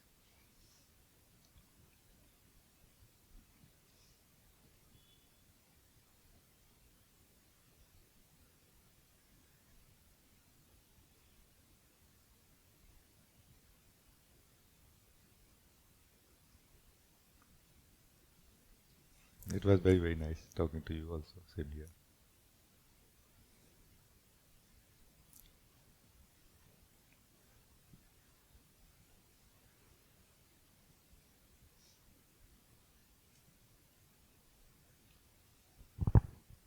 Pranam ji. Ji, I don't have any question, but I want to front of you. I want to? I want to come front of you. Just sharing, it is starting from beginning. It is very beautiful and like exciting me to leave old and feel enthusiasm to come to experience new. Just like feel I am finding the way to leave old and see the new, and that determination and detachment, I just feel this is the most beautiful key. I would like to talk about determination and detachment, no? A little bit with you, and this may help again by living it. No? Once you will understand the value or the rewards of determination, the activities of the whole day will become secondary for you. Your dedication to them will become primary, because you will know that the more I dedicate myself to the activity that I am doing, the more somehow I get back more crystallized self that I am. No? Because basically determination crystallizes the self that we are, who has lost itself into the thoughts and feelings. No? We are getting ourselves back from them, or from getting ourselves back from the ego. So determination is the first step towards getting ourselves back from the ego. Like coming from many to one, but at a very actual activity level, not just feeling that I am the one. No, in the action, in the activity, in the doings. No? And able to ensure that, yes, I decided to do something today and every day, and I am doing it every day. No? Like this. So, determination is invaluable. In one sense, you can say determination is like a door. You are creating a door into the truth, to enter back into the truth, go home. Determination is like a door you are creating into the home, like digging, no? like breaking the wall. Otherwise, it is like we are lost in the world and we just don't know how to be free from it. Even if we know how to be free from it is okay, but free into what? Free into what? Where to go after becoming free from it? We don't know that. No? And this determination is going to do both the work. It is going to make us relatively free from this world or the dividedness or being lost, and into who we are also. Like it will start giving the sense that there is something inside me in which I want to be free. I want to be free into it, from it. We were talking about to be free from thoughts is one thing, but Free into what after that? Where is that thing experientially, not just thinking about it? Determination that does that real work. Sadhak seekers of truth have been using it for thousands of years. It is first step. Somebody who does not have determination basically has not started the sadhana or not on the path yet. No?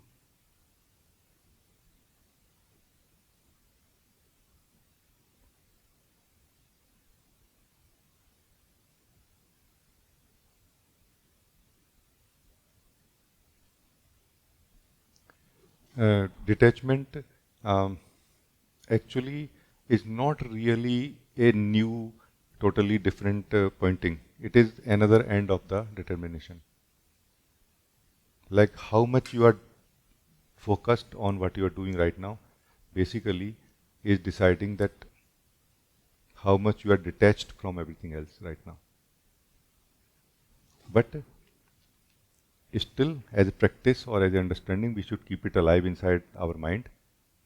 When we and we should observe internally that are there any thoughts, any feelings which are totally useless for me? They are not being used for anything else. Then they will be kind of marked by you that they are totally useless. Like they are never used by me for anything. Like minimalist people. I heard or I read somewhere they have sort of a system that if something is not being used for more than 1 year, they put it aside.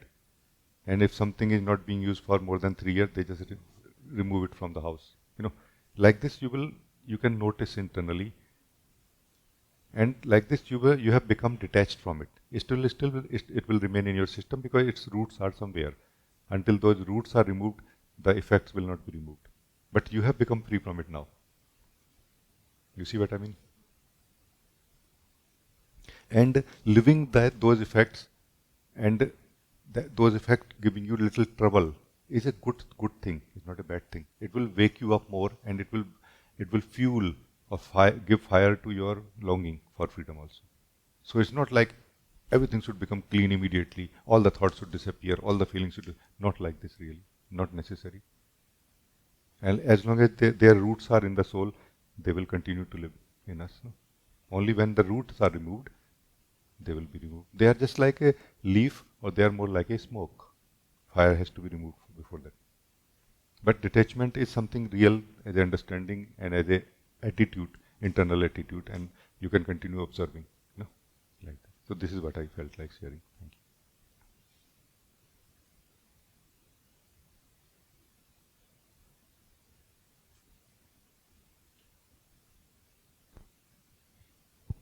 See, it is very useful. Again, you share in details. It is very useful for me to take a step for determination, because I am not, means I am starting from today only about determination and detachment, because it is that both the point is my weaknesses, and I want to start from today, and it is very helpful to give steps. One thing that is very useful I found, it was my practice, that I used to compare myself with yesterday, not with last year, at the max last week. Like that 1 week should be more than enough to compare with, that how I was last week and how I am today, at the max. Best will be yesterday. Like how I am growing compared to yesterday. That should be the way to measure our growth. Because otherwise it's a very deceiving field in which we are. We will continue believing that I am growing, but actually we are not. We are believing that I am growing in determination, but actually we are not. So, actually we should put a lot of effort in this to be really sure. What happens? Why so many human beings don't realize the higher potential in their life, and the life is just spent because of these reasons? Because it just looks like I'm doing so well, I'm growing so much because of this.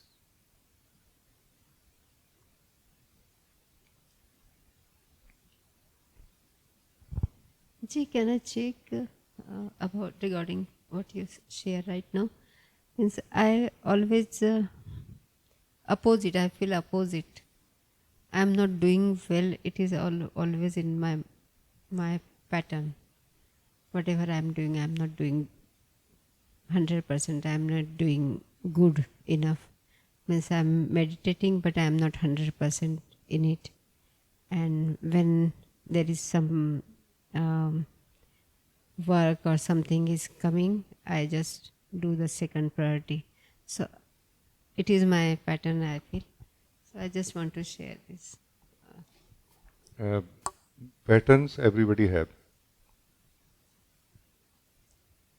It is not that whether we have patterns or not. It is about what we do with them. No?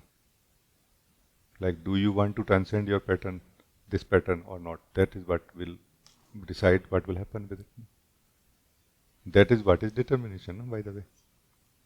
Patterns are not strong or weak within themselves. It is the soul which is weak or strong against them. No? And what are the strength of the soul? They are two strengths. One is determination, another is detachment. No?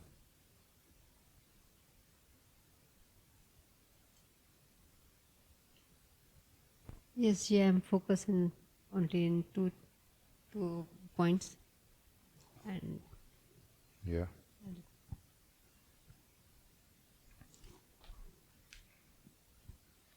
I mean, these are simple things that you will practice, anything that you will decide to practice, that I am going to do it every day like this. And that will be test of your determination. Even for small things, so much mind comes inside us that I don't think that it need to be done.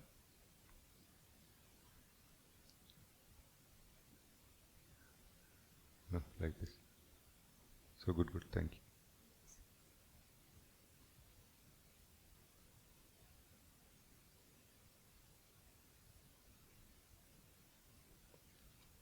Anna, you want to say something?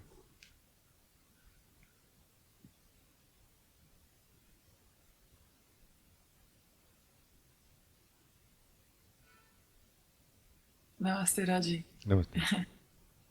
I raised my hand a while ago, so you can decide if there is still time. Yeah, that's fine. I wanted to, because we were talking so much about the freshness today, to do something practical and to live it a little bit. But also I wanted to say that like this deepness is so beautiful and it's been quite permanent. And at the same time, when you asked today, what are we mixed with, and what is still with this freshness is some feeling of disappointment, and it is a disappointment of like this freshness and the ordinariness is not our way, you know, and it's like giving up some kind of Hollywood version of life, and also it's disappointment with not being that nothing is permanent, that everything is changeable. I can see it's very amusing for you.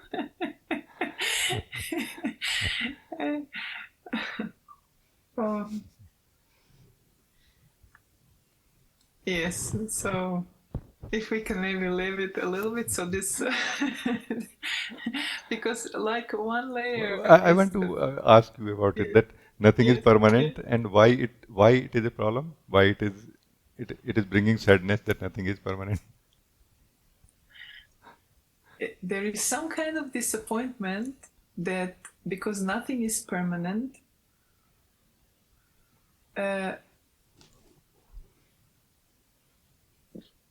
it has to be lived fresh all the time. And then this freshness also has like,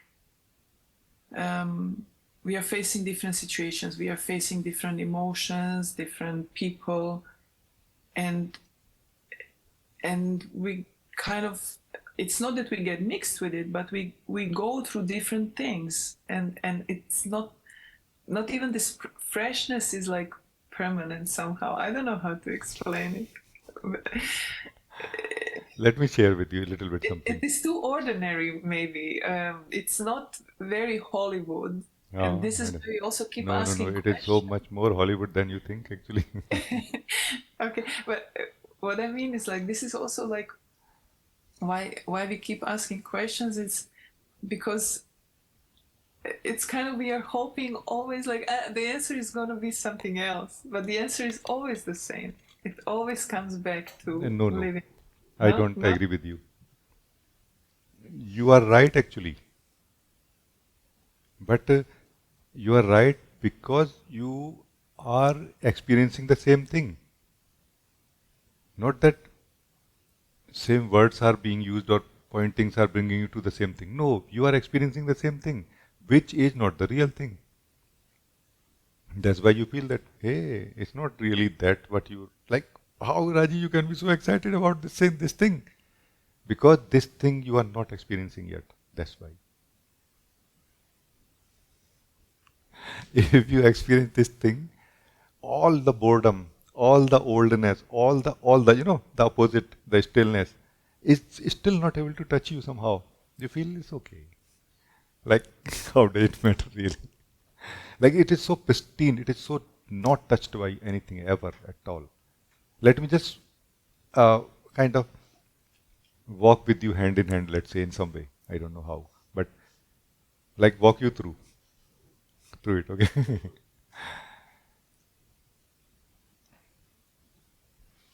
Think of yourself in the body as different multiple layers in the body.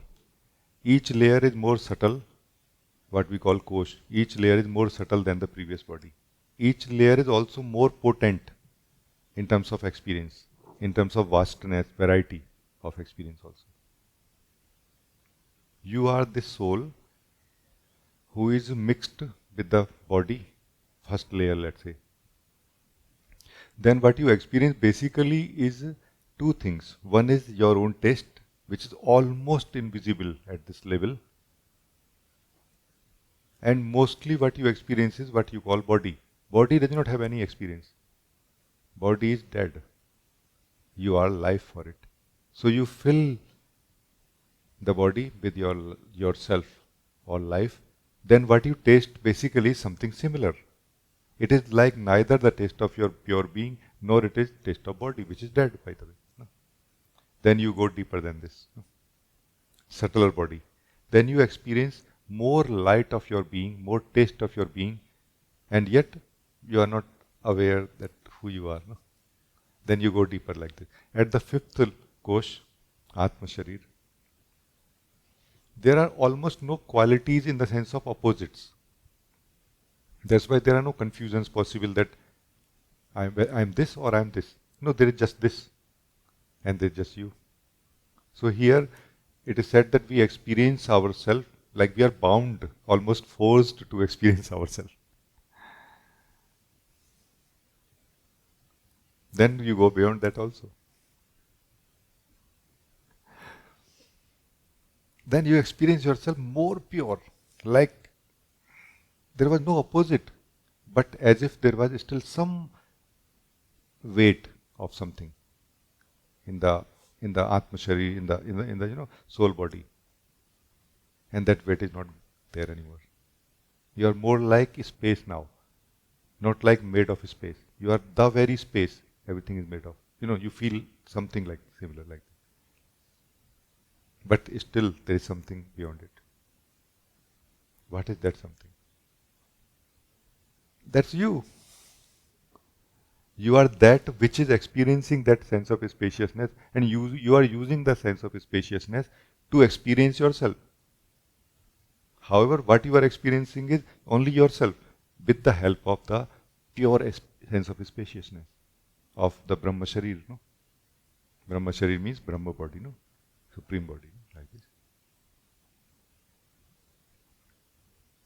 So this you, who can and who will experience itself in different taste different vastness, different purities, can directly experience who you are through uh, self-inquiry, through dhyan, satsang. And you can experience the instrument also. Like you will have two tastes now. One the taste of your being, one the taste when you are in the body, in particular body. No? You see what I mean? And once you start tasting the purity of your being beyond the bodies, beyond the support or need or dependency on the bodies, what is samadhi basically is directly experiencing yourself without the dependency on the bodies. No? That's why in the samadhi we experience as if there's just emptiness, nothing else. They are not bodies in which there is emptiness. No, there is just emptiness. Even there are no bodies in the emptiness. There is just emptiness. Just one thing. No? That one thing is you. And slowly, as even once for few seconds, few minutes, you are able to taste this purity of your being without anything present there at all. Somehow that wisdom lives in you when you come back. When we come back, because we will come back after that into the individuality, into the individualness, into the local individual. But that will be retained somehow in some way, that it is going to beautifully challenge everything that you have been believing to be true, and beautifully going to counter it in a way. Like it is going to highlight, it is going to point yourself back to yourself that no, I am something else. No? So it's not really about feeling disappointed because this is too ordinary. Not at all. I totally don't agree with you. It is not at all ordinary. It is supremely, like most extraordinary thing. But it is so silent and deep, profound, that it doesn't show off itself. No, that's all. Like it becomes more quieter, but not less excited. No. Oh yeah. Myself, true self, oh yeah, is a kind of everyday business. No, nobody has ever, I have not found anyone. I met few awakened beings so far, no? In the form of my guru and like this. Teachers also, no? I did not see any, or on YouTube also we see sometime, no? Awakened beings talking. None of them is dull and like, yeah, the true self, oh, same thing. Nobody, no, your excitement is only going to grow more, not less. It's going to become more extraordinary than before. If it looks ordinary, because it is seen through the mind, that's why. It is seen through the sense of knowledge. I know what it is. No, you don't. Taste it, don't know it. Meditation, dhyan and satsang, self-inquiry is to taste it, not to know it really. No. You are trying to know it. You are trying to settle with that. I'm sorry I'm being too direct, I guess. But I think you can handle. Taste it right now. It's not anywhere else.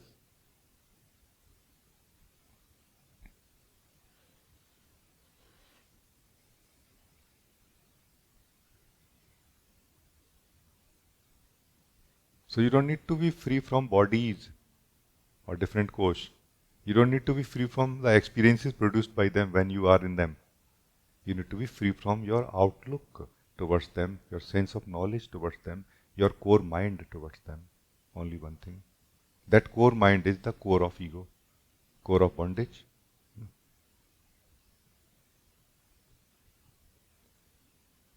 Otherwise, this is, I'm not finding right word for it. Amrit pushpa hai ye, It is a flower of nectar. It is a nectar flower, nectar lotus, Brahma Kamal. It is a Brahma Kamal that you are. There is no death for you.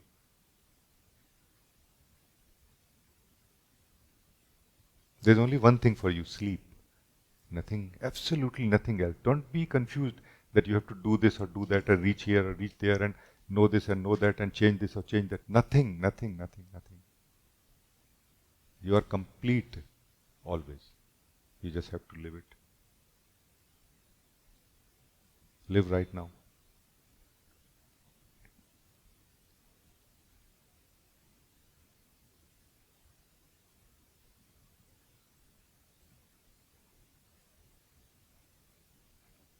All of your bodies, all of their experiences, they are not more than a dream for what you are.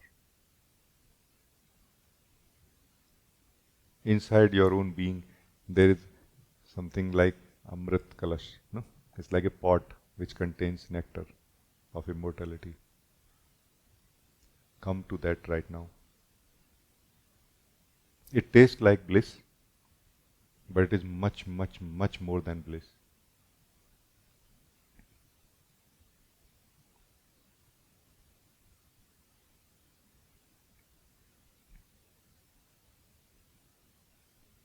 All you have to leave is your limitedness.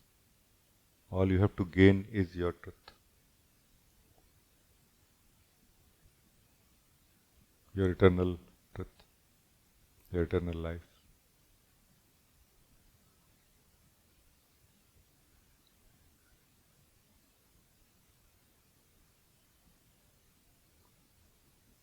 This body-mind is going to become an empty house as soon as you will not live as the ego, through the ego. You are not ego, and there is no ego. You are just living through it. That is what is ego. Don't live through it now. Live from your innocence, purity, pure wisdom of the being.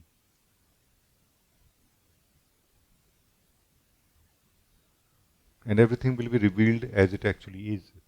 You will come back to the edginess of life. Come back. You will come back to the edginess of life from the mind. You will come out of the mind into the edginess of life. Everything will be revealed as it is. Your body, your mind, thoughts, feelings, all the layers, they will be revealed to you as they are. And of course, you are revealed to yourself.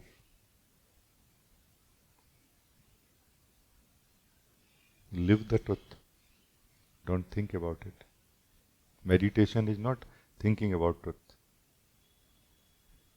Sadhana is for getting out of mind sufficiently so that you can remain out of mind during meditation, during dhyana and satsang, during inquiry. No? Sadhana is not more than this. Don't maintain the rewards of sadhana. Put them aside when time comes for dhyana and satsang. No? And continue doing that. That is more like practicing how to not do office work when you are at home. This is being home, being in yourself, meditation, dhyan, satsang, inquiry. This is just being home, not doing anything of the office now. So that is a training you are learning, but now it's not a training. This is living. Now don't mix the training. Don't continue doing the training also here. Satsang is not sadhana. It may be, and it is used as sadhana oftentimes, but it is not really sadhana. It is actually living the truth.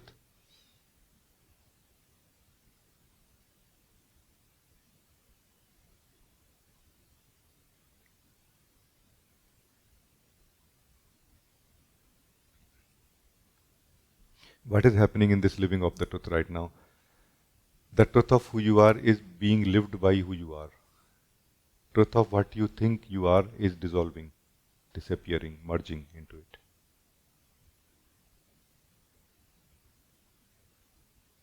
So basically just one thing is happening, dissolution of the false self happening, or dissolution of the illusion of the false self happening into the reality as it is.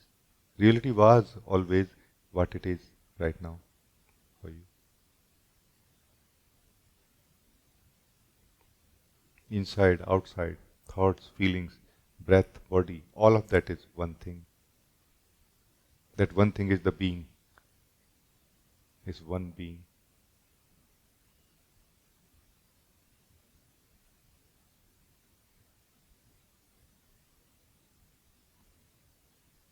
Don't touch anything. Don't hold on to anything. Don't define yourself as anything. Don't become anything. Everything remains as it is. This is freedom.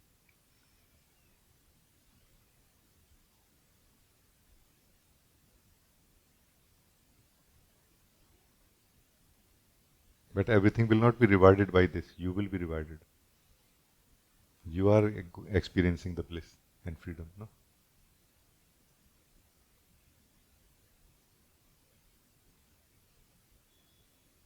So thank you. Very nice. I hope that you are able to understand my point now better. What I was trying to share through words also. Yes, you're right. It is that dullness and the disappointment of living always the same is also firing up the yearning for the bliss and for myself. Thank you. Totally, totally. Actually, what is happening in you is not really so much that, oh, I did this and something gone wrong, or oh, I did this, something gone right. No. From the core, what do you want? That is happening. If you want truth, truth is happening. You are going in that direction continuously, even if it feels like disappointment. You are very right. Even if it feels like disappointment, it is just serving in that direction only now. How fast you want to reach there, also, you are deciding, by the way. So work on these things more. Work on your longing. Purify your longing. Make your longing free from desires. Because this longing is original in the being. This is a way, this is a path to home. The thirst for truth is path to home. Live that path. You will reach home faster.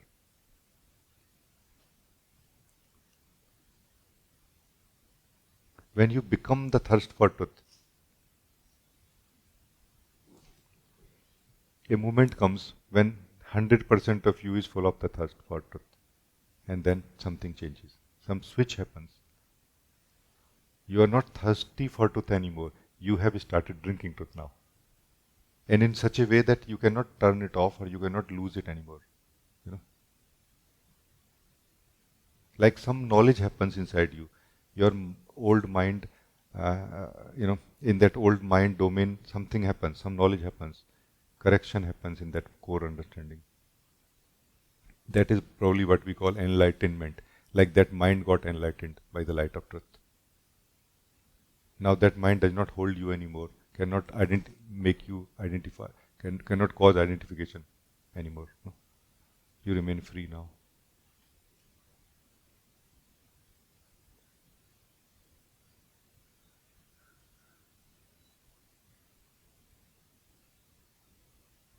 So very, very good. Thank you, thank you.